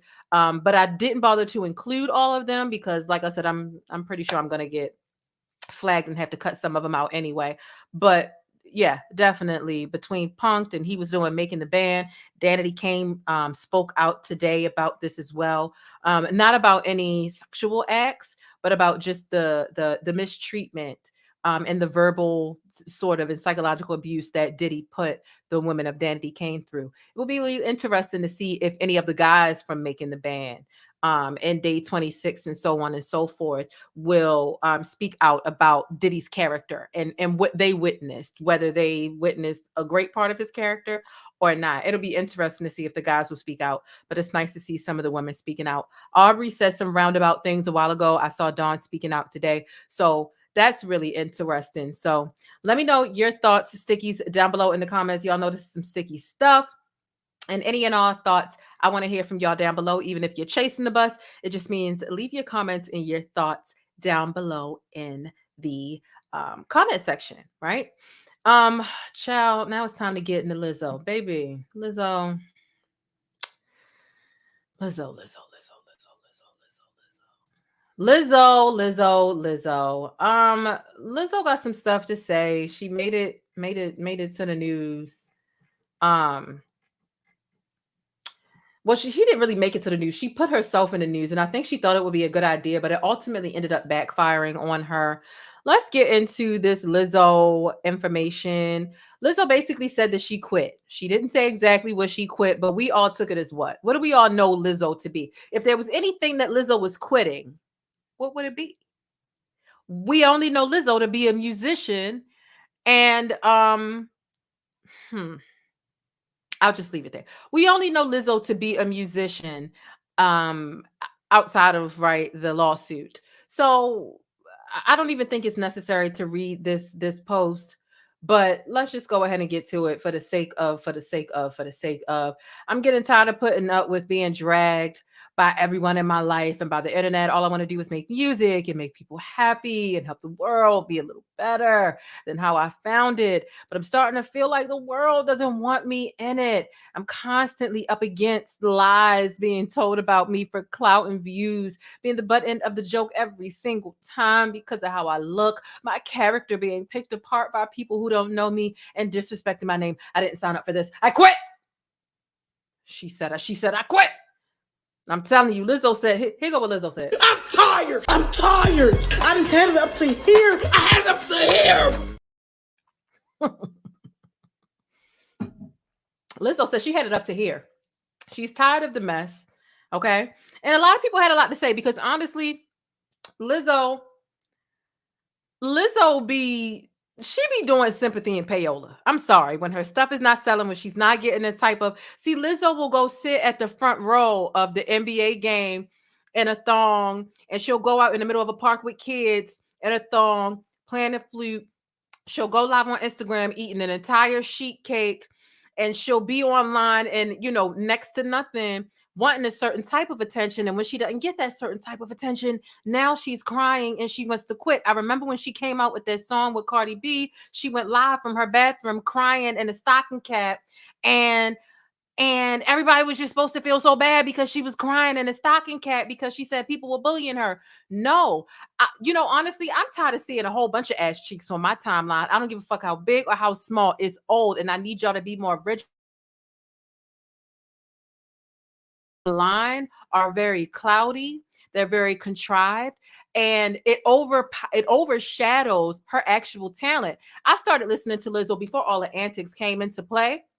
Lizzo is very talented, and she's classically trained on them instruments that she plays with the flute and everything else. She's really talented, and I have really enjoyed her music before I really got to know how whiny and how she likes to play the sympathy card each and every day. It's played out, and we're tired of it. And so, yes, people are going to talk about this lawsuit.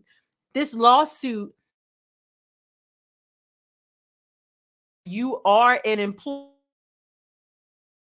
background dancers, and they are accusing you of some egregious things. And it's not finished in court yet. It's not like it's went through court and you've been found not guilty or whatever the case is. It is still an ongoing case. People are going to speculate about that. You are not exempt from speculation based on having things happening in your life as a celebrity, as an entertainer, as a public figure. Really, it's no different than Meg Thee Stallion twerking any girl that twerks online with her ass cheeks out. They get criticism. Maybe not as much criticism as Lizzo, I can admit. However, all of the girls who twerk catch criticism. You ain't got nothing else to offer. Why don't you put some clothes on? I'm tired of seeing booty. Bop, bop, bop. So Lizzo, you are not excluded from that. And if you want to throw them ass cheeks in our face, you have to take the criticism that comes with it. The skinny girls take it. The BBL girls take it. The non-BBLs girls take it. Everybody who's got their ass out looking like a wannabe Instagram baddie is getting the criticism from that being all they have to offer. People want more. People are tired of it. And in addition to that, why would you think that people are not going to speculate and cover your case when it's not finished being in court? You haven't been proven innocent or guilty. So therefore, conversations are still going to take place. You're upset because people are talking about your present day behaviors and your present day court case that is still working its way through the judicial system. Make it make sense. Just because you are plus size and you want to be body positive, but really you're not happy in that body. And that's the truth of the matter. I see that you're losing some weight. I see that. But you're not happy in that body. And I think that you hearing what people are saying online, it seeps into your head in addition to whatever. Lizzo, fat shaming, body shaming is a thing. Yes. You keep putting it out here for us to consume. Nobody was body shaming Missy Elliott back in the day. Why? Missy Elliott always had on clothes. Missy Elliott is much smaller present day. Some would even arguably say she's skinny. But you want to put your body out here for the world to see and think that the world is supposed to be on mute about it. And I'm sorry, that's just not how it works. That's not how it works.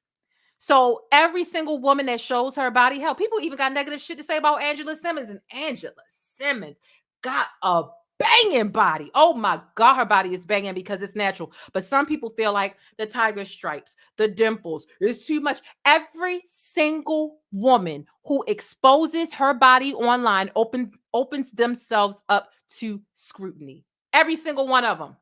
You're no different just because you're fat. You're no different. And I used to be fat myself too. So, I mean, I've had my periods in life. I actually been fat a couple of times. Women's weight, it fluctuates over time. But Lizzo be wanting this eternal. And just because you say fat phobic, body shaming, thinking people supposed to stop.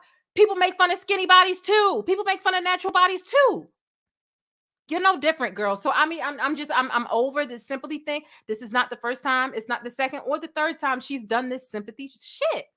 And really, she really only does it when she has a project that either isn't doing good that she just dropped or she's about to do a project. Lo and behold, we go to her Instagram page. She's responded.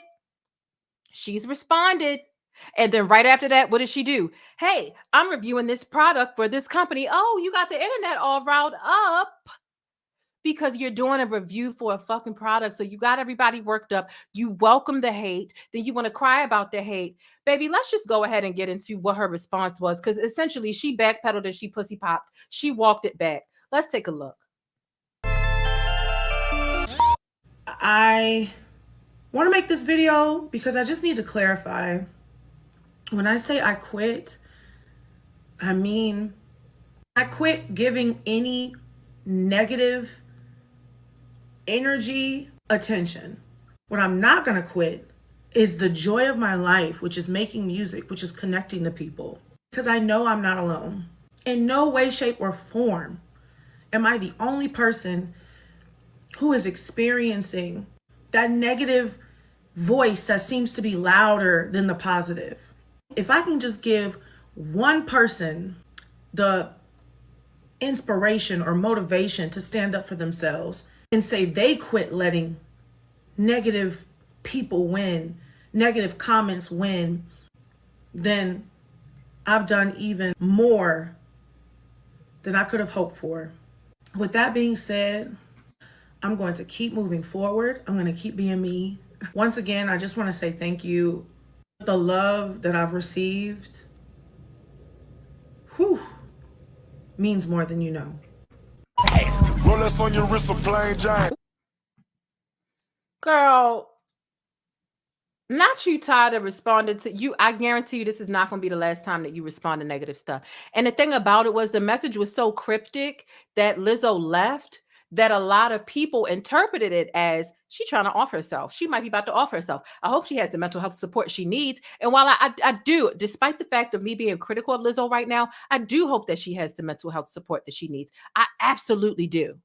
It's clear that she is battling and struggling with something internally that she is sabotaging her career in small ways and microscopic ways every now and then whenever she's not getting the attention or the praise that she wants, instead of really just putting out her music or releasing herself, coming out with shapewear when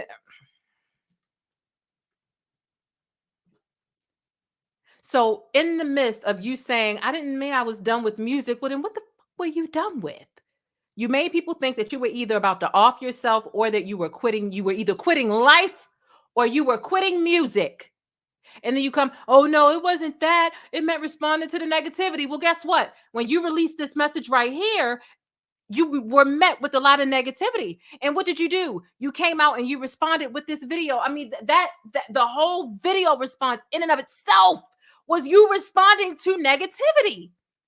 You got a lot of negative, you got a lot of backlash for this. And what did you do? You came out and you responded to it. So miss me with this. The next time you come out with some sympathy ploy ass move, niggas are going to pull this up. I thought you were done with it. Either, like, you know what Meg Thee Stallion does? Meg Thee Stallion don't even be on social media like that, because she's been through so much with the Tory Lanez things and the people who don't like her and the people calling her a horse and, you know, the Nicki fans and the Tory fans and everybody else. And she realized, you know what, this is not healthy for me. I'm going to have my team run my social media. I'm going to put out my music and I'm going to keep. Lizzo, what are you doing? What are you doing to protect your mental health as opposed to complaining and complaining and complaining? The negativity is not going to stop because your behavior is not going to stop. Imagine doing it's insanity. You're doing the same thing over and over again and expecting a different response. You continue to show you had these titties out right here in the video. You had these titties out, sitting and looking the way that they look. And I'm not saying there's nothing wrong with it, but understand what you're going to get from it. So you keep showing off your ass and your titties. I saw in the video after this, she turned around, she showed her ass. The little thing was up her butt. It almost looked like a thong. You keep doing the same thing. The internet is in response gonna keep doing the same thing. And you just keep complaining about it. Have your team run it and focus on happiness and continue to put out your music. Where's your next project? What the fuck have you been working on? Come on. Let's be real. Let's be real. I'm tired of it. The sympathy ploy it's done. I'm not saying that celebrities and public figures can't come out and be sad from time to time, but when it looks so contrived and manufactured in order to garner a certain amount of attention, all for you to elevate your next product launch, project launch, collaboration with another company launch, it just seems like you playing with people's feelings and people begin to not take you serious. It's a classic case of the boy, the person, the whoever the hell that cried wolf. And you're weaponizing people's concern for your well-being, and you're weaponizing your weight, acting like it's a positive thing, and it's not. Do I think that people who are larger have a place and a space in the public eye? Absolutely, because I feel like everybody needs representation, whether it's people in wheelchairs, people with vertigo, you know, skinny, fat, light, dark, bald, long hair, fake hair, wigs, you name it. You name it. Everybody needs representation. So, okay, but you being upset because you're trying to promote obesity or pretend as though you're happy when it's very clear that you're the opposite of that as this size, it's coming off that everything that you were hoping, you're throwing stuff at the wall and it's just not sticking and it's not making sense and it's not realistic and it's not sustainable. That's just the truth of the matter. That's the truth. It's the truth. It's the truth. It's the truth. Lizzo, I'm sorry.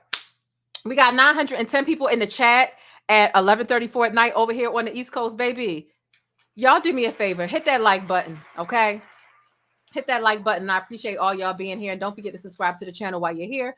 We're going to move on to our next topic, which is Ray J. And when I tell you I'm utterly disgusted, I typically find Ray J to be quite a funny character. He's naturally funny. He's always naturally had a piece of charm, but I feel like Ray J is in the midst of some sort of I feel like he's in the midst of a midlife crisis. Him and Princess are getting a divorce, are announcing that they're filing for divorce for the 848th time.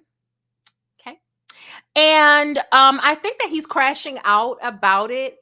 And I've always found Ray J to be innovative and just natural, intuitively funny, right? And what his current venture that he's working on right now is extremely it's ratchet. It's ratchet, it's low vibrational, and not only that, it'd be different if it was ratchet and low vibrational and it was original, but it is absolutely not. It is absolutely not original in any capacity. In any capacity. So I want to let you all know I was right, and y'all know I've covered Fox Soul, I've covered TGIF in the past. And so I saw that he was going to be on there the other night. So I decided, I said, you know what? Let me go ahead and tune in. Let me go ahead and tune in and see what Ray J is talking about, what's going on with him and his most recent business endeavors. Because, you know, Ray J, he's had headphones, he's had the Raycons, he's had actual like office chairs. This isn't one of his, but I'm just like, he's had office chairs, he's had the Raycons, he had like the scooty bikes. What are those things called that the kids, the skateboards that just move and you glide? Baby, I'm too clumsy. I would never try one. Y'all saw Mike Tyson bust his ass on one. What hoverboards. He's always been very innovative. He even had them, y'all know that meme of them glasses that move down. He's always been he's kind of in the business mind that Ashton Kutcher had, like always got his hand in some the next business or trend that's up and up. Ray J was kind of that. Now it seems like he's regressing. Like he's moving backwards, and it really, really, really sucks. So let's get into this. I watched this interview that he did on Fox Soul the other night. And Ray J sells shares of Raycon Global to launch a television network. And so he's made a surprising business decision, selling his complete portfolio of Raycon Global in order to launch this thing. I'll just call it a thing. Before I even tell you what I think of it, I'm going to go ahead and let y'all see it. Take a look, Stickies. I want you to keep it completely and absolutely raw and real in the chat. Okay, keep it raw and real in the chat. And if you're chasing the bus, in the hard comments, what are your thoughts about this? Let's watch. Rolex on your wrist, a plain Jane. Some viewers may find the following video disturbing. Viewer discretion is advised.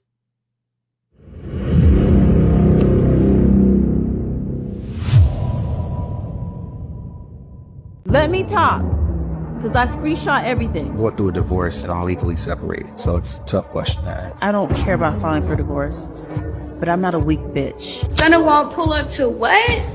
I'm here, bitch. Nobody's coming downstairs. I'm at their building. Where you at, bitch? What you're not about to do is fight every fucking 5 minutes. I've been through enough toxic shit. So cheers to that. Sneaky, get the fuck out. Whole time is at 11 o'clock. It's not at fucking whenever you want to show up. Come here. Don't fucking come here. Relax. Security. Everybody strong, help. Where's security? I'm fucking on this shit up. Fuck. Yeah, I'm mad now. Who gon' fuck man? I ain't to nobody. Everybody already knows. Nigga, what are you talking about? These bitches are nobody. Bitch, you're away from nobody taking me. I like to scrap like any bitch see me like it's up. Got no food? Yeah. I'ma beat a bitch up. Fuck my Lord, bitch! Don't blame this shit on me, baby. Blame Rick. I heard shots, broken glass, body. How? Why? I was there! Y'all did that shit! I was attacked! I didn't give a fuck about me. Everybody leave.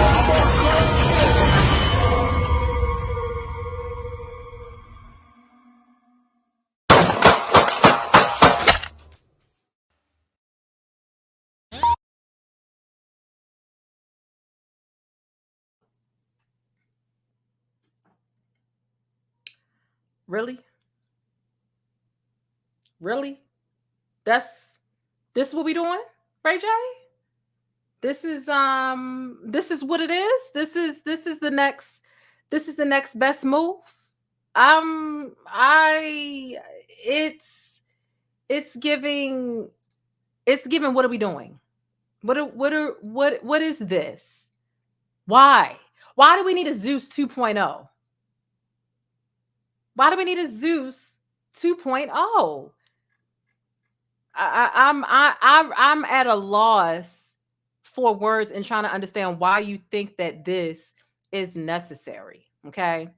I'm going to give you my notes from the TGIF interview so that you don't have to watch it, because it was quite lackluster, but it was also quite telling as far as what Ray J's vision is and what he thinks is the next level of entertainment that the Black community needs. Okay, let's go to the bush. Then I'm gonna read you my notes. It was gone. Let me just go in the bush and weep.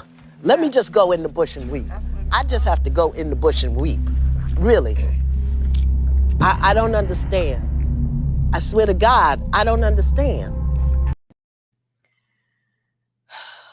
Ray J, brother, I want Dr. Umar to sit down with you. Now, Dr. Umar is a clown in his own right, but I need Dr. Umar to sit down with Ray J and really, really put some things into perspective. Honestly. Education, special education, psychiatric medication, juvenile incarceration, emotional frustration, and premature extermination.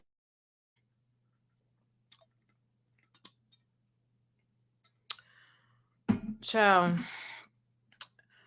Okay, so listen, I really find to sum all of this up, I find it to be drama pimping, and not in a, because you got like innocent drama, like regular soap operas, right? I don't even watch like Real Housewives or anything like that, but that's not as bad because they're not like fighting and pulling hair out in every episode or just in general. It's just drama amongst people, right? So TV shows like that, I think, are mellow and are decent and okay for consumption. But when it comes to this, so let me tell you what Ray J said he's got on the roster for this network, Tronics, right? It's going to be the same exact price, he says, as Zeus. It's going to be $5, $4.99.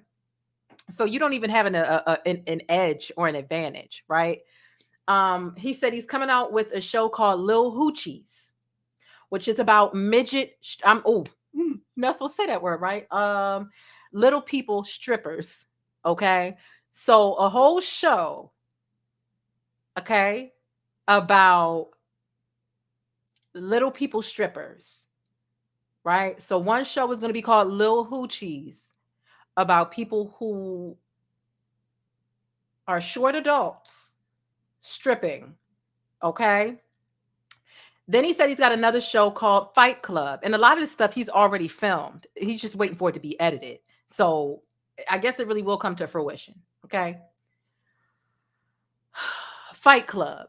Okay. Like, okay. Then he said he got Girls Club, right? Now listen to the difference. Cause I'm like, what's the difference? Cause Fight Club is kind of sounding like baddies to me, unless it's just men, right? But then he said he got Girls Club. Guess what the premise of Girls Club is? Girls Club is actually about transgenders. So people who were assigned male at birth, who now identify as women, it's going to be called Girls Club. Okay. Then we've got House of Blueface. He said he's got a contract with Blueface. They're going to be doing 5 seasons of House of Blueface. As if we need more Blueface. Okay. Then music with Sukiana is going to be coming out of this network. Listen, let me tell you something. I have never hoped someone's business failed more than this. It sounds horrible for me to even say, I hope your business fails. But I hope it fails. I hope it fails because we don't need this shit. We got enough of this shit. We have so many of these little teeny little micro networks that are putting out this stuff. The award show, Tasha K hosted some award show, and it was all this violence, and they were trying to get her, but her security was there. And then we got Zeus, and we got all of these spin-off. Why would you want to be Zeus 2.0? But he thinks that this is what we need as a community.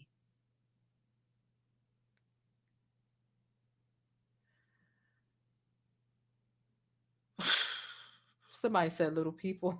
It's giving big man from Trapped in the Closet. You are funny. I remember what you're talking about.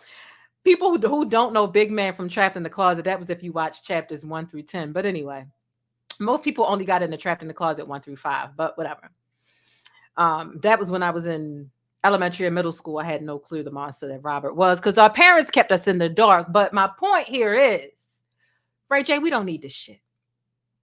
Ray J, you can keep this shit to yourself.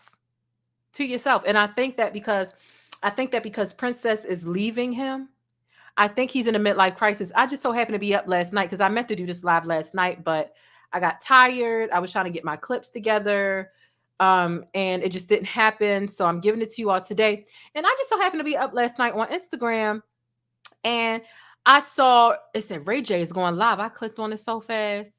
I just about started screen recording until I saw all it was Sukihana sitting on the couch and all of these naked women, and she's hitting her asses and he's just like Ray J. How old is Ray J? Because he's really too, and he got kids. How old is Ray J? Is 43 years old. He's too old for this. He's too old for this. Sit down. I'm tired of it. I'm tired. Y'all need to stop. Y'all need to grow up. Grow up. Tired of telling y'all to grow up. Y'all need to stop it. I'm tired of it, y'all. You ain't finna wear me out. Come on now. Let's be real. Let's be for real. This is just too much. I just need Ray J to hang it up immediately. Immediately. So that's that with Ray J. I'm surprised that this is what he's on, that his mother or his sister are either on board or haven't really told him about himself. But, you know, he's a grown man. You can't really tell a grown man what to do. You can't tell any grown person what to do. But, wait a minute. Ray J, wait a minute. Like, keep this. We don't need more of this. And in fact, I saw him on the Breakfast Club talking about it. That was a horrible interview. And Ray J typically doesn't give horrible interviews. That is part of what goes into my thought process that Ray J is in the midst of a midlife crisis because he can't even think straight. Doing ratchet TV and finding people off the streets and getting them to fight each other and filming it is so lackluster and easy as opposed to really thinking about a legitimate strategy, trying to get with up and coming businesses, startups, thinking about something new and fresh. Ratchet shit happening outside our window, filming train wreck television you don't have to think hard about that. All you need is a $200 camera and a $30 light from Amazon to do that shit. So Ray J, I just feel like he's falling off. He's fallen off, in my opinion. He's always had a lot of creativity in the past. And quite frankly, I'm disappointed in him. You know what hurts your feelings the most is not really being punished by your parents, is when your parents say, you know, I'm disappointed in you. I expected more from you. I know you can do better than this. And truthfully, I know Ray J can do better than this. Ray J never gives a boring interview. He never has. But his last two interviews, as far as the last two ones that I've seen in the last 2 weeks, he's been on The Breakfast Club and on TGIF. They were horrible interviews. He couldn't stay focused. He wasn't answering questions, stuff going on in the background. He's taking shots. He couldn't even tell us where to find this stuff. Not like we need it, right? But he couldn't even, what's the name of the app, brother? What's the name of the app? He's just like not here. And I think that he's like self-medicating and coping in his own odd way. But that's my analysis. Stickies, what say you? Please comment down below and let me know down below in the comments and in the live chat if you are here. And shout out to all y'all. Like I said, listen, you can send a Cash App. It's right here on the screen, or Cash Apps are not required, nor are they mandatory. But what is required and what is mandatory is engaging with the video. Hitting the like is the first step. Subscribe, notification bell, however you engage with the channel is greatly appreciated. Okay. Now we need to get into what is Raven-Symoné next. Let me look at my lineup. Yes, Raven-Symoné is next. We are going to get into her. Are y'all enjoying the show? If you're enjoying the show, drop some pancakes down below. Now, Raven-Symoné, we're going to wrap it up with this. This is actually our last topic for today. And then we're going to get out of here. Unless somebody calls in, I'll drop the link if anybody wants to call in, even though I know it's late. But Raven-Symoné is going to be our last topic, so you definitely don't want to miss it. So listen, stay tuned. Okay. I know a lot of y'all might be trying to doze off. Just stay with me for another 13, 15 minutes. All right. Give me a second to catch my breath. I've been talking for an hour and 34 minutes. So I'm going to take a second to catch my breath really quickly. Y'all keep it locked. If you are a channel member, drop your special emojis that you have access to down below in the chat. And if you are not a channel member, that is perfectly okay. Just drop some regular pancakes. We're going to be right back. Bear with your sister. And I'm going to see y'all in 60 seconds while I take a sip of this tea. Okay? All right. Get into this Black-owned business, Stickies. It's got things for inside your home, outside your home, and even on the go. JasmineMadeIt.com is your new destination for Black Girl Magic mugs, tumblers, and even wine glasses. You can even customize the tumblers and wine glasses. There's a lot going on for a low price over at JasmineMadeIt.com. And if you've been serious about wanting to support more Black-owned businesses, here's your chance. Let JasmineMadeIt.com handle all your problems for family and friends. You ever had a friend over and they just wasn't catching the hint or paying the rent? Y'all asses all get to stepping. Yeah, tell them to get to stepping with this nostalgic Martin-themed doormat and shop over a dozen different doormat designs over on JasmineMadeIt.com. All right, Stickies, you know what time it is. It's time to put your money where your mouth is and shop Black today. Make life easier for you and your household by taking your family's hot or cold beverages on the go with one of these unique tumblers. It's insulated to keep your beverage at temperature, and it comes with a few different reusable straws and even the specific brush that you need to wash it so you can keep it sanitized and germ-free. They've got all kinds of designs to match your mood or style. So grab something for your wife, the hubby, or even the kids over on JasmineMadeIt.com. That's JasmineMadeIt.com, and I'll see you over there.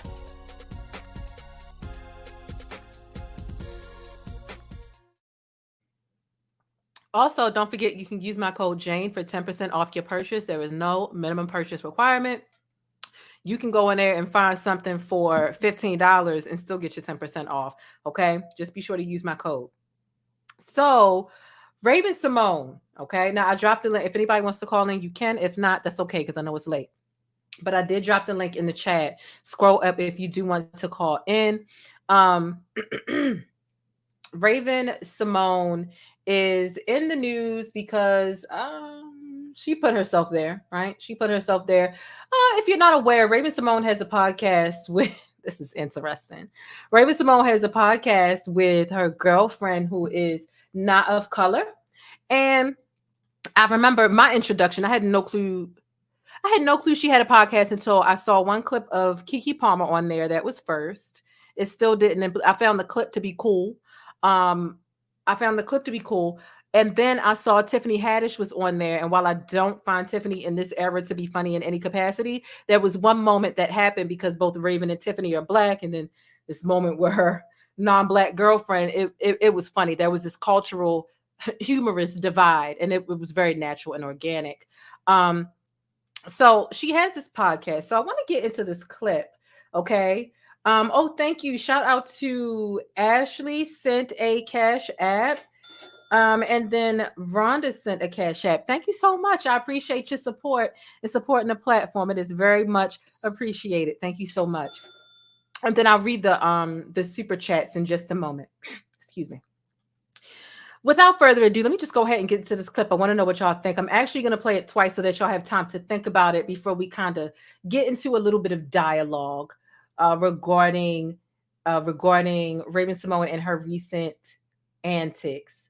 Okay, so let's see. Where are we at? Did I bring it over? I'm pretty sure I did.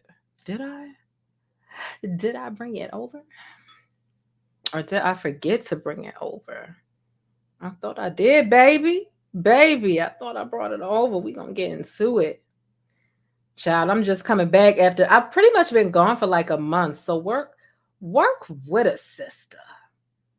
I might be a little rusty, but I think this was still, a really, really good show. Okay, so here we are. It's over here now. Let's get into this clip from Raven-Symoné.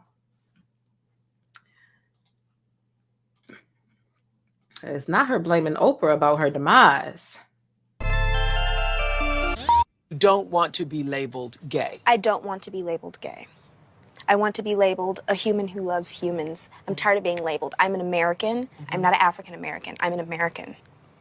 Oh, girl, don't set up the Twitter. Now, when that aired, I felt like the entire internet exploded and threw my name in the garbage. There was so much backlash from my community and others that misunderstood / didn't hear the exact words that I said. And the exact words that I said is that I'm an American, not an African American. I'm an American. I'm not an African American. I'm an American. A lot of people on the internet thought I said that I wasn't black.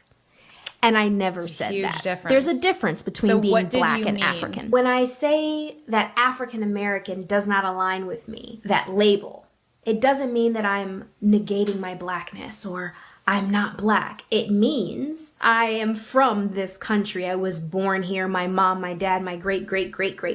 And that's what I'm saying. The pure logistics of it.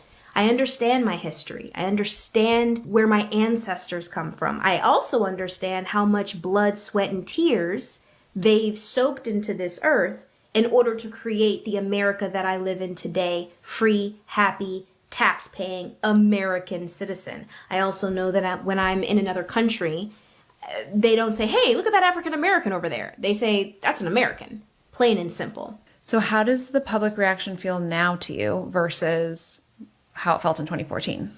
In 2014, I felt attacked. I felt judged and not heard. But I also, in the quiet of my own home, knew that there were other people in my position that have spoken out about it. I think you got so much backlash for that because people have come to use African American and black synonymously. I am an American. I am not first or second generation African American. Stop mislabeling us. Now it feels like society has grown. There are more people that understand the root of what I'm talking about. And I think that the younger generation is starting to break down those barriers of labeling. Rolex on your wrist, a plain Jane. Oh, boy. Boy.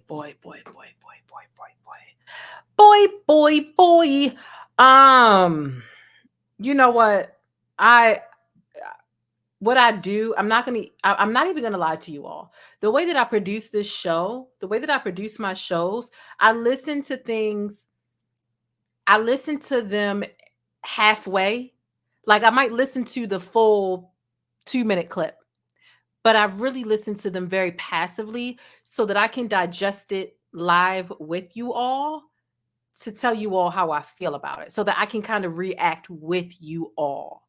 And I feel like that makes the videos more real. Everything isn't preconceived when I'm telling you how I feel about what I feel. So when I'm downloading and formatting clips, I might be listening to it just by default, but that doesn't mean I really heard or picked up on everything that was said, because I really want to process stuff in real time with you all while y'all are processing it with me. So I'm going to play this one more time. Because I just picked up on something that I did not pick up on while I was formatting this clip. Oh my gosh. Let's listen to this one more time. Don't want to be labeled gay. I don't want to be labeled gay. I want to be labeled a human who loves humans. I'm tired of being labeled. I'm an American. I'm not an African American. I'm an American. Oh, girl, don't set up the Twitter. Now, when that aired, I felt like the entire internet exploded and threw my name in the garbage. There was so much backlash from my community and others that misunderstood / didn't hear the exact words that I said. And the exact words that I said is that I'm an American, not an African American. I'm an American. I'm not an African American. I'm an American. A lot of people on the internet thought I said that I wasn't black. And I never said that. Difference. There's a difference between being black and mean? African. When I say that African American does not align with me, that label, it doesn't mean that I'm negating my blackness or I'm not black. It means I am from this country. I was born here. My mom, my dad, my great. And that's what I'm saying. The pure logistics of it. I understand my history. I understand where my ancestors come from. I also understand how much blood, sweat, and tears they've soaked into this earth in order to create the America that I live in today, free, happy, tax-paying American citizen. I also know that when I'm in another country, they don't say, hey, look at that African American over there. They say, that's an American, plain and simple. So how does the public reaction feel now to you versus how it felt in 2014? In 2014, I felt attacked. I felt judged and not heard. But I also, in the quiet of my own home, knew that there were other people in my position that have spoken out about it. I think you got so much backlash for that because people have come to use African American and Black synonymously. I am an American. I am not first or second generation African American. Stop mislabeling us. Now it feels like society has grown. There are more people that understand the root of what I'm talking about. And I think that the younger generation is starting to break down those barriers of labeling. Rolex on your wrist, a plain Jane. Okay, so here's my thought process, right?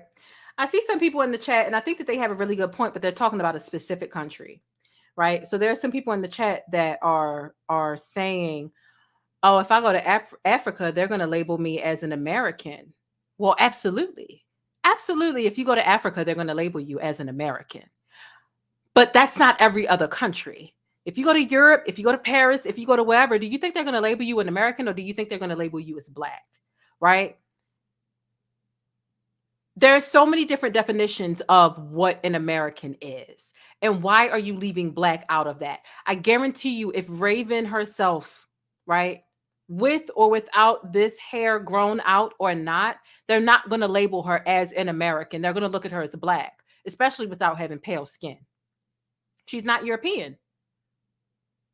And wanting to be referred to as an American versus an African American is not ridding you of a label. American is still a label. And I know that some people want to play semantics and say that, well, you know, American versus African American, one is nationality and one is race. Well, duh, but they're labels nonetheless. She doesn't even want to be labeled as gay, but she don't like men.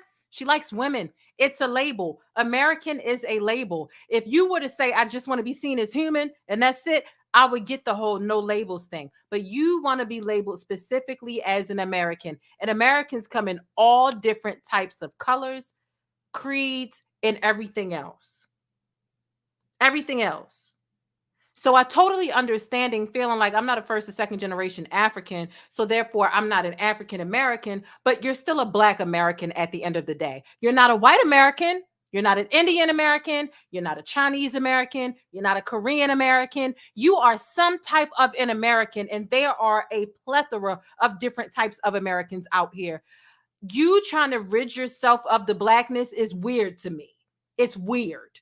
I understand that there is definitely a difference between African American and Black American. Absolutely. And I understand the difference between nationality and race. I do. But for you to say, I'm tired of being labeled, I want to be called an American, that is a label, baby. Hello?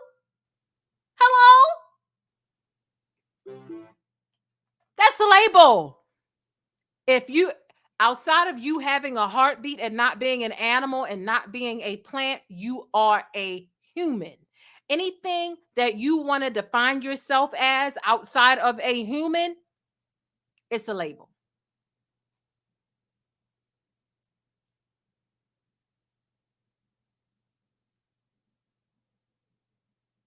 I totally understand wanting to differentiate. I'm totally well aware. I went to Morgan State University. Shout out to MSU. There's a big difference, and then there is a preference between wanting to be called or referred to as a Black American or an African American. The diaspora wars are ripe, and they won't stop anytime soon. They won't stop anytime soon. So I get it. I get it. The thing that's very weird to me with Raven is it just seems like she's trying to divert and remove herself from blackness, from her color in any capacity, from her ancestry. Because, I mean, truth be told, what's her girlfriend? That white girl that she's in a relationship with, what's her girlfriend? Is she an American too? Oh, the both of y'all are Americans. Oh, okay. But y'all are different when it comes to y'all DNA and y'all roots. So, another thing that I find to be quite problematic here within this clip,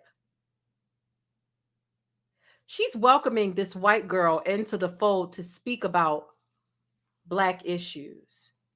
The white girl says there's a difference between, well, people use this and that synonymously. White girl, stay in your place. I get it. It's okay. If you want to date outside your race, that's your business. I ain't willing to do that. I did it once. I dated outside my race once, well over a decade ago. I think it was like 19. Date outside your race if you want to. That's your business if you want to swirl and bunny hop. But inviting her into Black conversations about our heritage and our culture, baby, pump the brakes, stop the bus. Stop the bus.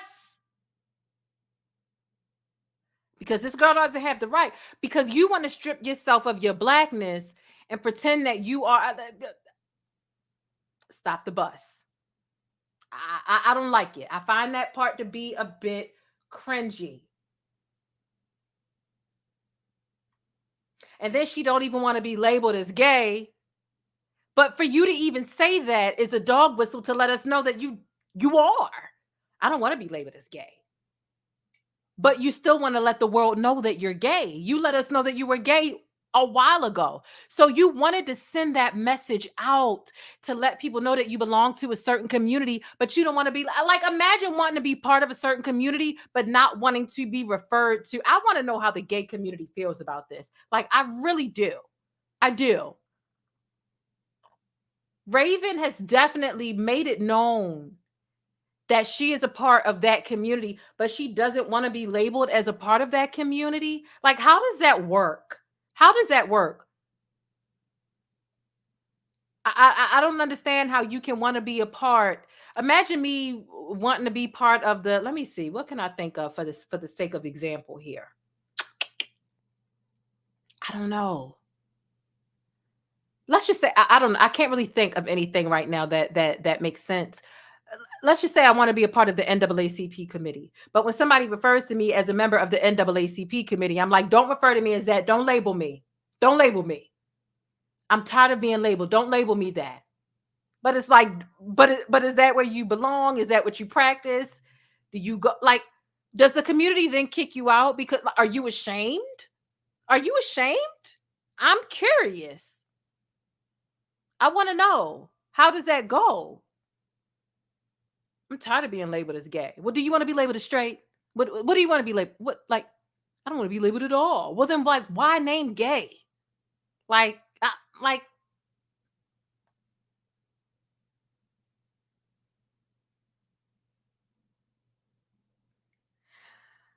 here's the thing. The caption on this says, Raven-Symoné defends saying she's American, not an African American, and shares that her mom believes that Oprah Winfrey's reaction added fuel to the public backlash. Not you trying to blame Oprah for your really faulty and lackluster attempt to play semantics. You're trying to play semantics. You're with a white woman. I think that because you've been with this white woman for, she's been with this white woman for a couple of years now. I think that seeing this white woman and how she exercises her privilege, I think that Raven is it's rubbing off on Raven, and she's feeling like she can do that as well.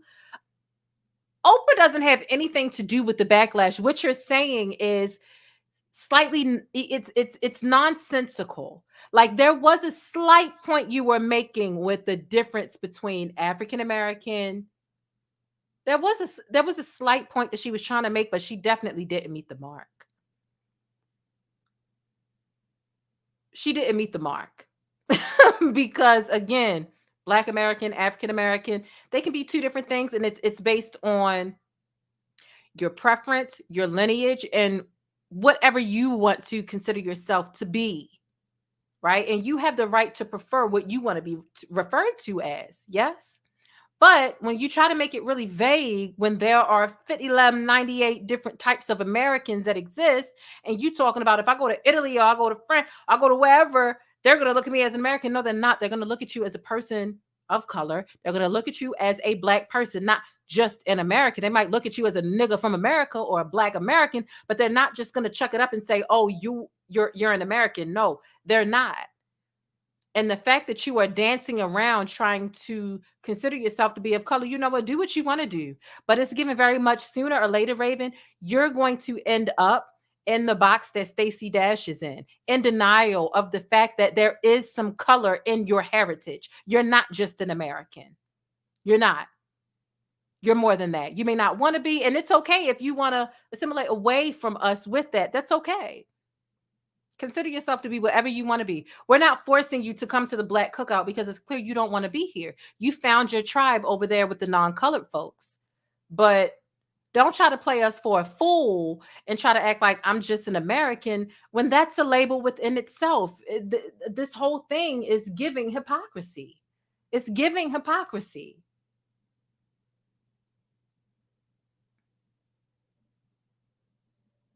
So, yeah. Even Americans have lots of different labels, and they come and they have roots and different types of creeds and origins. So, Raven, babes,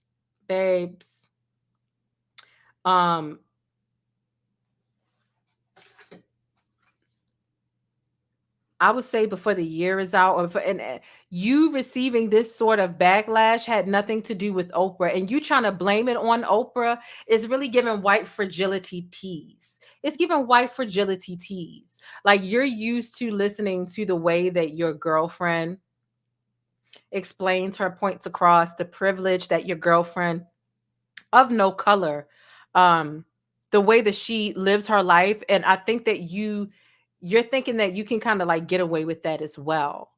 And that's not, it's not going to work. It's not going to work for us. So when you try to do Black things or come back to the cookout or, you know, talk about Black topics when, you know, it's just not going to work, Raven. It was kind of cringy to me, but Raven has been telling us who she is for a very long period of time. A very long periodically time. That's a meme reference if y'all didn't know. But Raven has been letting us know that she doesn't really want to have anything to do with the black part of her. She don't want to have anything to do with it.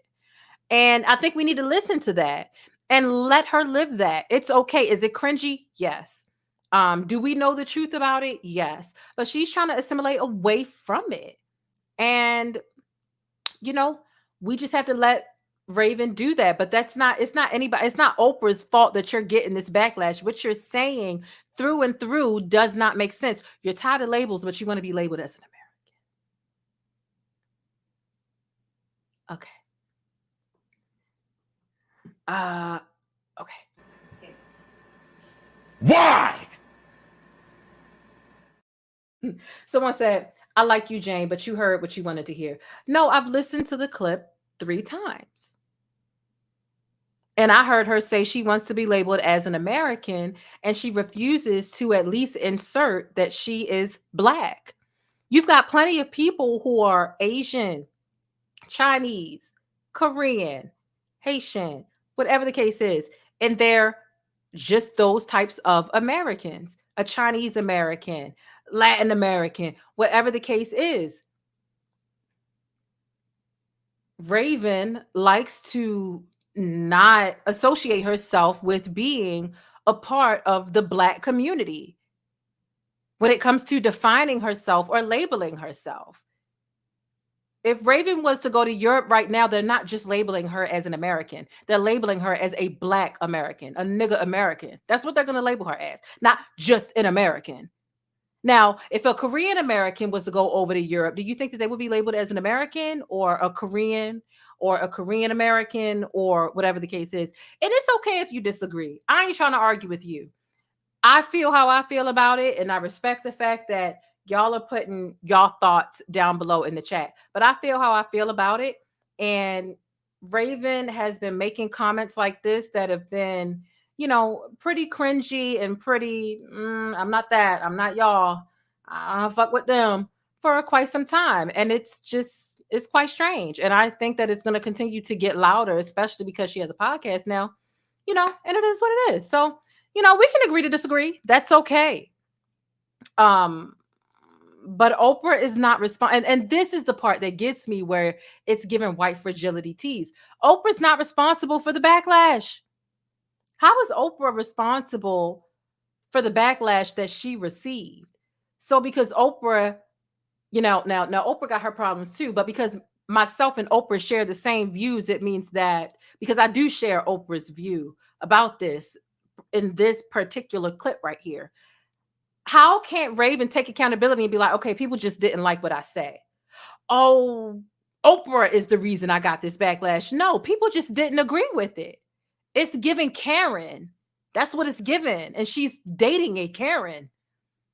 So for you to be like, oh, I got backlash, it's Oprah's fault. No, it's not Oprah's fault. Your own community does not, well, you don't see it as your own community, right? Because you're not Black. Black people do not agree with what the hell you said. That's not Oprah's fault. There are a lot of things that are Oprah's fault. Let's make that clear. Okay? There are a lot of things that are Oprah's fault, but this is not Oprah's fault. And the fact that instead of Raven taking accountability for having an abrasive opinion, it's giving privilege to me. These people are picking on me, and it's Oprah's fault. It's not what I said. No. No. Someone says she was Black. Let's listen to the clip again. Let's see if I'm missing. Let's see if I'm missing something. Let's see. Let's see if she says one time in this clip that she's Black. Let me see. Maybe I missed it. And you know what? If I missed it, I stand corrected. If I missed it. Let's take another listen. Don't want to be labeled gay. I don't want to be labeled gay. I want to be labeled a human who loves humans. I'm tired of being labeled. I'm an American. I'm not an African American. I'm an American. Oh, girl, don't set up the Twitter. Now, when that aired, I want to be labeled a human who loves humans. I'm tired of being labeled. I'm an American. I'm not an African American. I'm an American. Oh, girl, don't set up the Twitter. Now, when that aired, I felt like the entire internet exploded and threw my name in the garbage. There was so much backlash from my community and others that misunderstood / didn't hear the exact words that I said. And the exact words that I said is that I'm an American, not an African American. I'm an American. I'm not an African American. I'm an American. A lot of people on the internet thought I said that I wasn't Black. And I never said that. Difference. There's a difference between being Black and mean? African. When I say that African American does not align with me, that label, it doesn't mean that I'm negating my Blackness or I'm not Black. It means I am from this country. I was born here. My mom, my dad, my great, great, great, great, great. And that's what I'm saying. The pure logistics of it. I understand my history. I understand where my ancestors come from. I also understand how much blood, sweat, and tears they've soaked into this earth in order to create the America that I live in today, free, happy, tax-paying American citizen. I also know that when I'm in another country, they don't say, hey, look at that African American over there. They say, that's an American, plain and simple. So how does the public reaction feel now to you versus how it felt in 2014? In 2014, I felt attacked. I felt judged and not heard. But I also, in the quiet of my own home, knew that there were other people in my position that have spoken out about it. I think you got so much backlash for that because people have come to use African American and Black synonymously. I am an American. I am not first or second generation African American. Stop mislabeling us. Now it feels like society has grown. There are more people that understand the root of what I'm talking about. And I think that the younger generation is starting to break down those barriers of labeling. Rolex on your wrist, a plain Jane. All righty. So we've listened to the clip again. At no point in this clip did Raven say she was black. Now, what she did say was that she's a human who loves humans, but went on to label herself as an American while saying that she's tired of labels. She also went forward to say that she's not negating her blackness or not being black, but labels herself as an American. But within the label that she gives within being an American, she intentionally left out to consider herself to be a black American. You're black and you're an American. Just like there are lots of other types of Americans that exist here. Why are you intentionally not wanting to label yourself as a black American? At no point did she call herself black in this clip. I didn't miss anything. Like, I didn't miss anything. I listened to this thing. Like, are y'all kidding me? Like, this is my first day back from being gone, baby. I'm on point. I didn't miss it. She intentionally left it out because she doesn't want to include black or her actual heritage within her label. Is it clear that Raven is mixed with something or somewhere within her bloodline? There's something else there? Absolutely. Absolutely. However, she's deciding to give herself this extremely generic. If you were going through resumes and you were a hiring manager and you couldn't see and you're just looking at who someone is on paper and they put American, how could you imagine what they look like? How could you imagine what they look like? What does an American look like?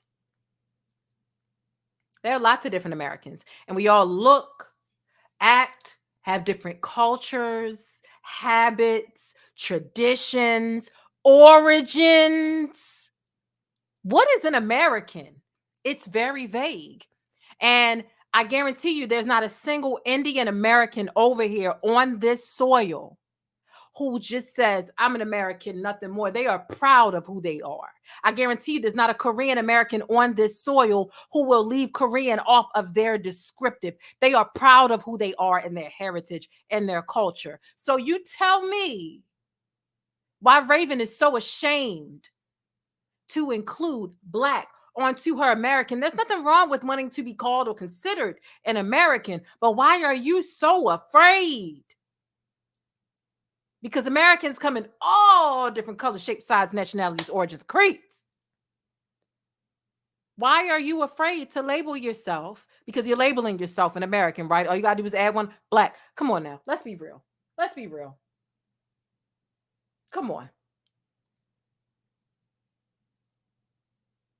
Can you imagine an Indian American saying, this doesn't negate my Indianness, but I am an American and I was born here, but my parents were. It's not making sense. And, you know, some people want to make excuses. Some people want to make excuses. And you know what? You have that right. You know what I'm saying? I can't force you to do or see anything, but I'm just making it clear for you. Raven is intentionally dancing around, wanting to label herself in an extremely vague way to be a part of whatever. I can't tell you what she's trying to be a part of. It seems like whiteness, but whatever. I don't want to make that assumption, but I can tell you what she is intentionally omitting. And she is intentionally omitting her blackness. She'll talk about her blackness in a roundabout way, but when it comes to her actually being direct with her label, she wants it to be as vague and as vague as possible. There are 800 types of fish in the sea. So just saying, I caught a fish, well, what kind of fish? What kind of fish? Oh, you just caught a fish?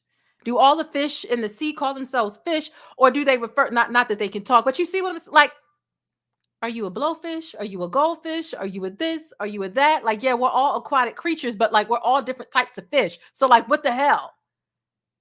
Why are you intentionally leaving off what type of fish you are? This is very intentional for you, Raven.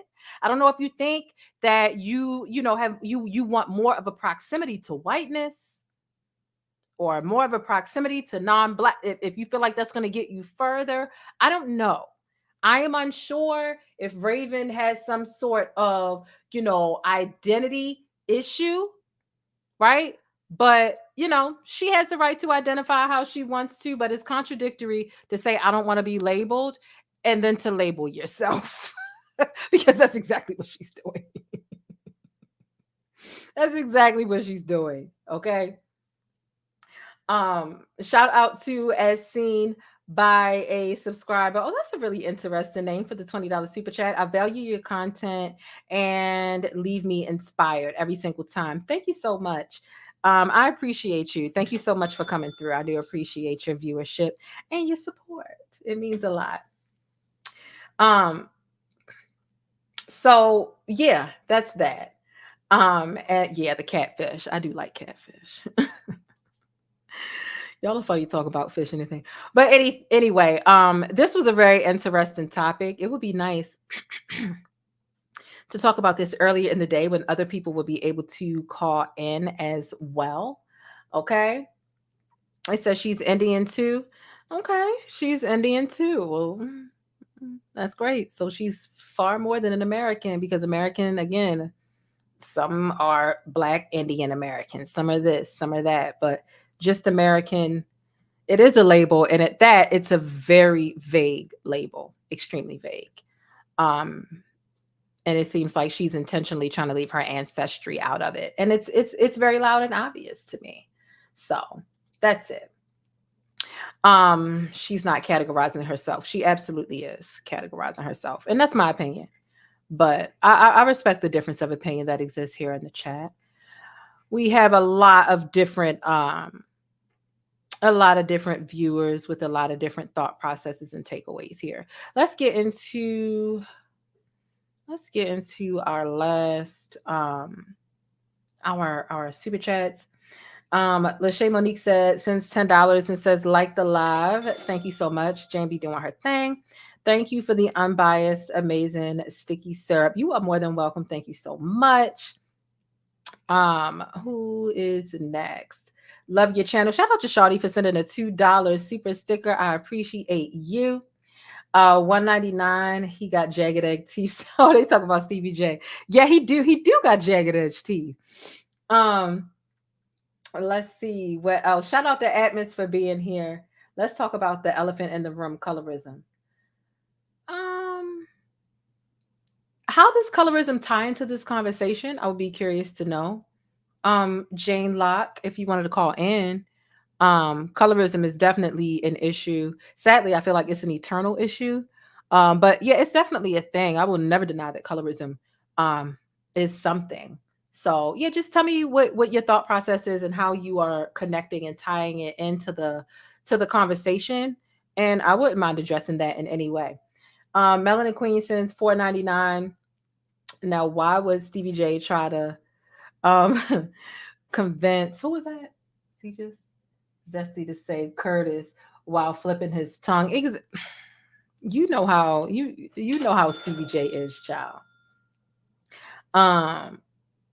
Shout out to Quaja, who has been a member for 24 months. Thank you, thank you, thank you. Lightstorm became a member. Shout out to you. Thank you. And I got to this one as well. Yes, yes, yes. All right. So we got into all of our super chats. Okay. It is after midnight. It is 12:30 over here. Wow, wow, wow. Well, at least we went live today, baby. I came back. I told y'all I was going to go live today. I told y'all I was going to be live by 10 o'clock. Now, listen, I was only like 15 or so minutes late, and that don't count for me because usually I'm like 30 minutes late. I can't even hold you. I'm usually 30 minutes late, but I was only like 10, 15, you know. I was only 10, 15 minutes late tonight, so that's good for me. And listen, y'all had to give me a little slack because this is my first time being live with this particular setup. It took a lot to unplug everything and rearrange everything and get everything. So I am really happy and proud of my new setup that I have going on. It feels good to be back and to have y'all just appreciate my content. And really, we got to over 1,000 people in the chat, y'all. Is that like not bizarre or what? Like, hello? Over 1,000 people in the chat late at night. I've been gone for like a month. Okay. And then before I was gone for like a month, that was only like, well, I had did like 3 or 4 videos and then I disappeared again. So y'all really came out and supported. I didn't know y'all was really fucking with me like that. I really did not know that y'all was fucking with me like that.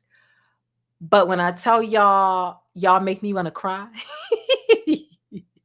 Y'all make me want to cry because y'all support is so unwavering and I don't be expecting it.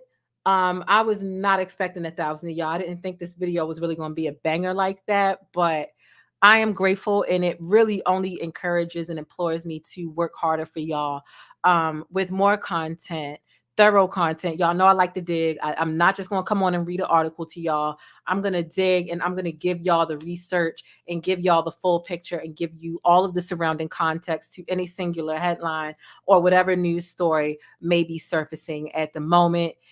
Y'all have let me know that my hard work pays off and it encourages me to work harder. There are some people who are like, work smart, not hard. And yeah, like I get that, but like I always want to work smart. I always want to work hard for y'all. So if it takes me longer to get my information together, if I see a certain topic break and I see 8, 9, 10 people, everybody going live about it, and people are quote unquote beating me to going live about it, I am encouraged to let me find some more stuff surrounding this story as opposed to just seeing something on a neighborhood talk and being like, oh, let me read this caption and tell you what I think and go on about my business. No, we need more details. We need more facts. We need more digging. We need more information. And y'all clearly deserve it because, and y'all clearly requesting, y'all want it and y'all appreciate it more than anything because y'all have shown me time and time again, not only with the numbers and the viewership, it being this late in the day, but also with the super chats, the comments, the engagements, the cash apps, and everything else. Don't get me emotional. I'm not starting with y'all tonight. Stop it. Stop it. Stop it. Stop it. Stop it. Stop it. Okay. Somebody said, where's Leo? He's right here. I'll get him if y'all want to see the cat. Because child, it'll keep me from crying. Because baby, y'all support when I feel like I don't deserve it. Sometimes I really feel like I let y'all down. I'm going to say this in closing before I wrap it up. Sometimes I really feel like I let y'all down when I have to take breaks because real life is happening to me behind the scenes. I don't share everything that's going on with me. And sometimes I feel like I let y'all down. I see other people being so consistent because they can. And sometimes I just can't because of what's going on in my real life. And sometimes I feel like I'll give y'all 4 videos in a week and then I'll be gone. And I feel like, damn, I'm letting my people down. Like subscribers can count on other content creators because they just be hitting people back to back to back to back. But sometimes I can't. Like I can't give y'all what I don't have. And the way that y'all show up when I do pop back up out of nowhere, it makes me happy, emotional. So child, let me get Leo so he can lighten the mood, baby. Lord have mercy. Leo, get down. Get down. It's not a thank you because it's not a question. Leo, you want a treat? Come on. Okay, well, come on. Okay, well, come on. Come on. You coming up here? Okay. You want meow on the mic again? Oh, don't do all that. You can't be doing all that on the mic. Okay, well, you can't do all that on the microphone. Jeez.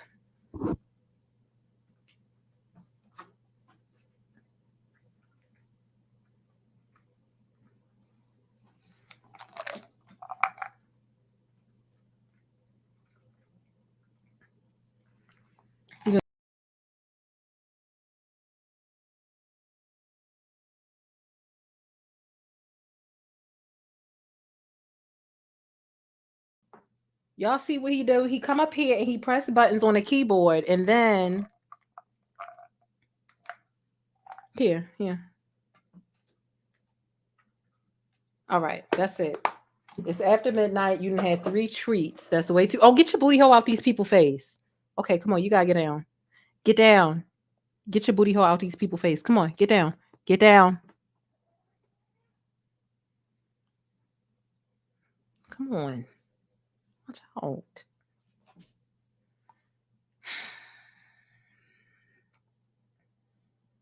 Child, y'all see how he be doing the most. I just come up here hitting the button. See, this is a different chair, so he can't really do what he used to do in the old chair. Anyway, y'all, this has been an amazing show. Oh, I do have a sticky note. I do have a sticky note to give you all. So let me go ahead and do this while I get ready for the sticky note. This is a really special sticky note too. So I do want to give y'all the sticky note, and then we're going to go ahead and get up out of here. It's 12:36 over here on the East Coast. Shout out to all the people in Baltimore, the people in Maryland, DC, Virginia, New York, Maine, Vermont, Florida, whatever. Anybody on Eastern Standard Time, shout out to y'all. Make sure y'all put some pancakes in the chat. If you are a channel member, use your special channel emojis. We're going to be out of here in about 8 minutes. We got the sticky note, which is our motivational quote moment, curated by none other than moi. All right. So we're going to get into that, and then we're going to call it a night. Okay. It's late, and I do plan on giving y'all a video tomorrow, aka today, since it's technically already Thursday. Okay. Let go. The plainest Jane. This is one of my favorite comments here. She says, I loves me some black, and she said, loves me some black news. She says, is it just me, or does anyone else get tired of seeing people that don't look like them delivering info about them day in and day out?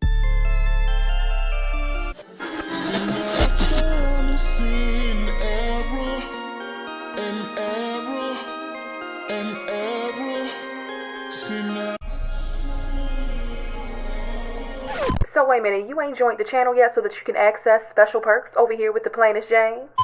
Rolex on your wrist, a plain Jane. Ooh, watch this. Hey, I'm the plainest Jane. I'm a cultural commentator and informant, and I provide sticky coverage on trending stories, black news, black culture, and everyday topics with a sticky, abstract perspective.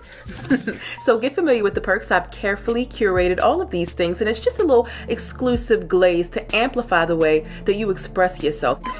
So get comfortable, get used to our official emoji over here. That is the pancake stack, because it's always sticky in Hollywood and in real life, and especially when you spend the time over here with the plainest Jane. Like I said, I hope you enjoy the exclusive glaze that I've provided for you to amplify the way you express yourself, and I hope you enjoy the digital vibe. Hey, listen, I always want you to keep it sticky, but be sure to think critically and independently, regardless of what you hear from me or anybody else. But most importantly, I hope that you're feeling all right, and hopefully you've had some time to tackle some of your invisible problems. I know I got a couple of new subscribers, and I just want to say thank y'all. I really do appreciate you. And if you're not quite feeling all right, this channel right here, once you join, it's going to help you kick back and decompress always, but it'll also keep you in the know with what's happening with the best black news, celebrity entertainment, and a splash of controversy. So again, get comfortable. The first drink is on me, all right? Act like you got some sense, and I'll see you around. But don't forget to keep it sticky 24/7 by following me on Instagram, but hit that notification bell so that you always know when I upload and you get your dose of syrup first.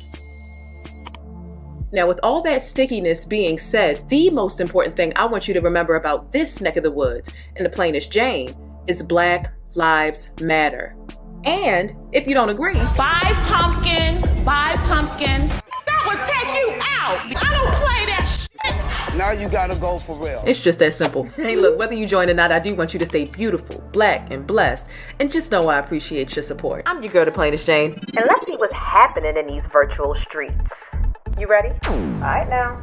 This could be a crazy ride. I'm warning you now.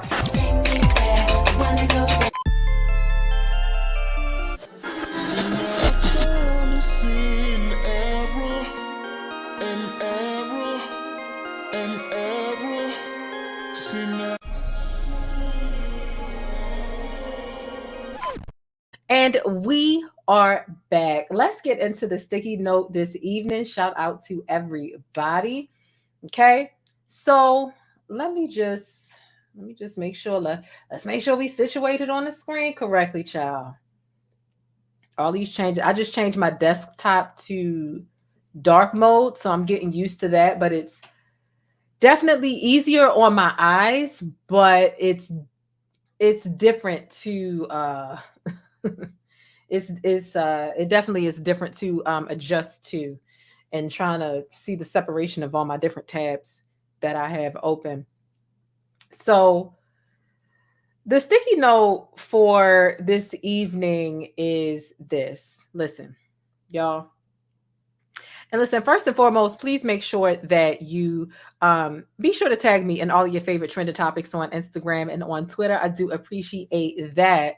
But listen, this evening's sticky note is this. Stand on your boundaries, even if it gets lonely. Don't let nobody play with you.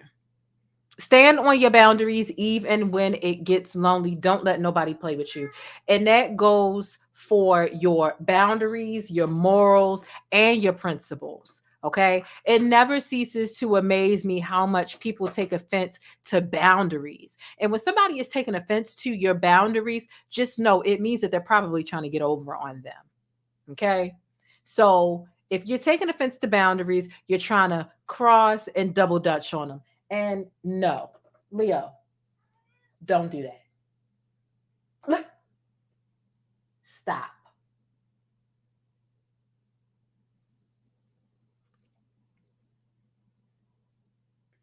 And so, listen, a lot of people will try to gaslight you when you are trying to keep your boundaries intact, and when you're laying down the law about your boundaries and what you will and will not tolerate, more specifically, what you will not tolerate. And a lot of people will try to gaslight you in ways maybe similar or identical to, you missing out on this relationship. Or wow, it's just so easy for you to let go of all of this, huh? Whatever relationship it was, this could be a romantic relationship, a familial relationship with your family. This could be a friendship, an acquaintanceship, anything. They could also you trying to you throwing all this away, this connection that we have, all of the time that we shared, this bond. It's gaslighting. You're laying down a boundary, and the thing about it is, if somebody's crossed the boundary and they're truly remorseful and they're truly apologetic, then they will show that. But if they're offended by your boundary, it means you've laid it down, and it is a boundary that they are determined that they want to, not only that they've crossed once and they're like, oops, my bad. You know what? I didn't mean that, and I won't ever do that again. It means they want to continue crossing this boundary over and over again. And this is why they're trying to prime you and prep you for dealing with the disrespect time and time again. They don't want to change it. They don't want to change it. So listen, make sure your boundaries are intact, and don't allow anybody to shame you for reinforcing protective measures, because that's what boundaries are. Boundaries are protective measures. Boundaries police your standards and what you will and will not tolerate and accept from people. And listen, when it comes to boundaries, sometimes I do employ, and these are things I have to reinforce to myself. So I want y'all to understand with the sticky notes, these aren't things that I'm laying down for you all, that I'm preaching to or at you, because I feel like I've learned the lesson and I'm done and I've graduated from this lesson. Absolutely not. I have to remind myself about my boundaries quite frequently, because I just do. So my sticky notes, and in general, they come from lessons that I'm actually having to, I might have learned it in 2018, but I need to relearn it today, because boundaries are like caulking your windowsills. You can caulk your windowsill whatever year, but eventually you'll have to recaulk them because air and certain things are seeping in. And so some things may have slipped through the cracks, and it's time that you revisit whatever you've tried to seal up. So like boundaries are kind of like you're on a boat and you've sealed something up, and water may begin to start to seep in because you haven't revisited whatever is supposed to be keeping out pollutants, water, whatever the case is. And you have to revisit your boundaries just like you revisit anything else. You might have set up your boundaries 3 years ago. If you haven't revisited them, then certainly some things have slipped through the cracks. And so you have to do maintenance. You have to check in as often as necessary when it comes to your boundaries. And when you set these boundaries, you have to limit the access that people have to you. People will hate it. And the people who hate your boundaries, who you really thought were for you, that you were connecting with, if they hate it, they hate it, but you will flourish. And so sometimes you also have to accept the fact that you are the villain in some people's stories, and that's okay. That's okay. Your boundary may be cutting someone off, which may make you the villain in someone's story. You got to be okay with that. And you have to be okay with that because being the villain in someone's story means that people will turn you into whoever it is that you need to be in order to make themselves okay with the narrative that they want to believe and be okay with. They don't want to believe that they did anything wrong or that they crossed you or that they disrespected you. So they'll make you into a villain, and you have to be okay with that. Your peace means so much more than their approval or their validation. It truly does. So you have to be okay. I used to be so triggered and so bothered by being the villain in someone's story when I decided, no, I'm not taking this from you. I've told you 8 times, I don't like this. This is disrespectful to me. It hurts me. It makes me upset. And they're like, well, they feel like they have a right to do that. No, you don't. I have the right to break away from this.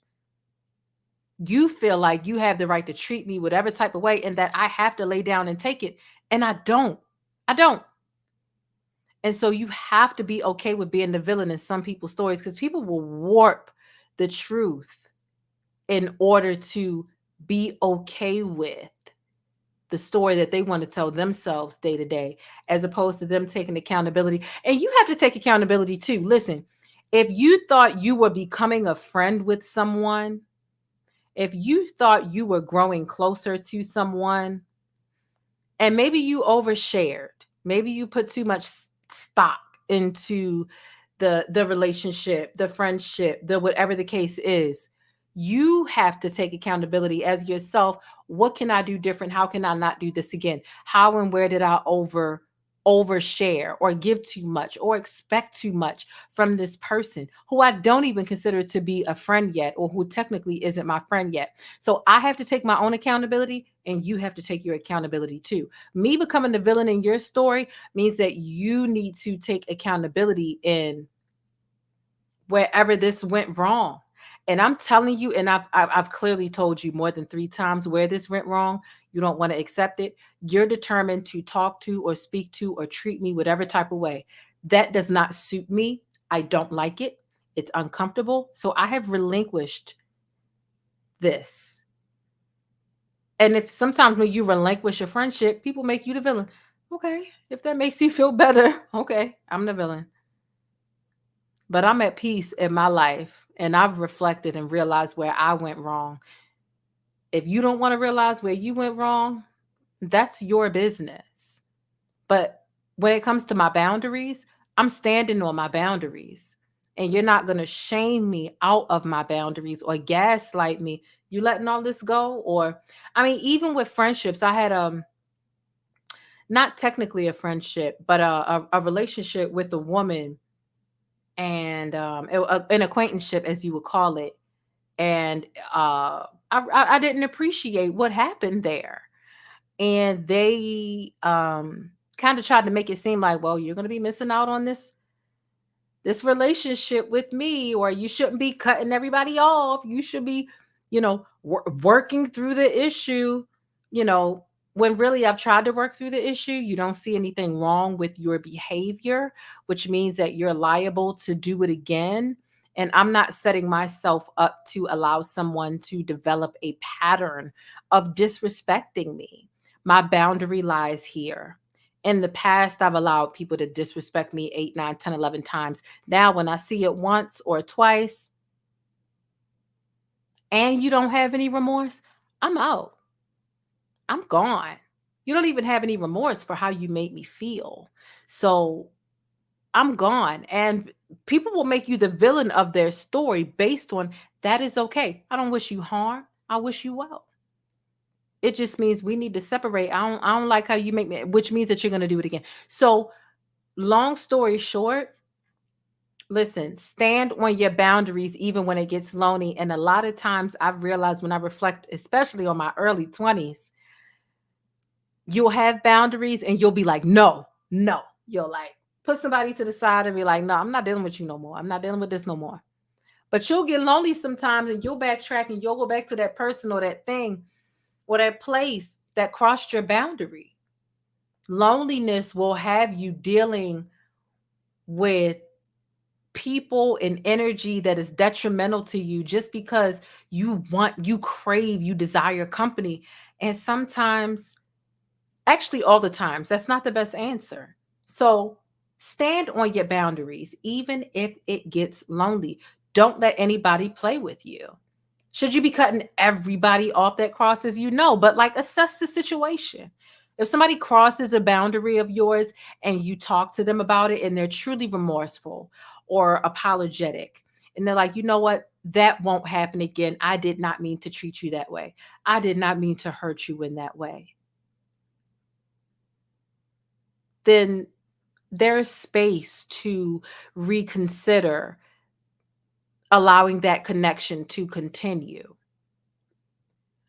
But if somebody crosses your boundary or you're lined in the sand of like what respect or disrespect is, and they're like, no, I don't feel bad. I don't feel sorry. I don't have any remorse.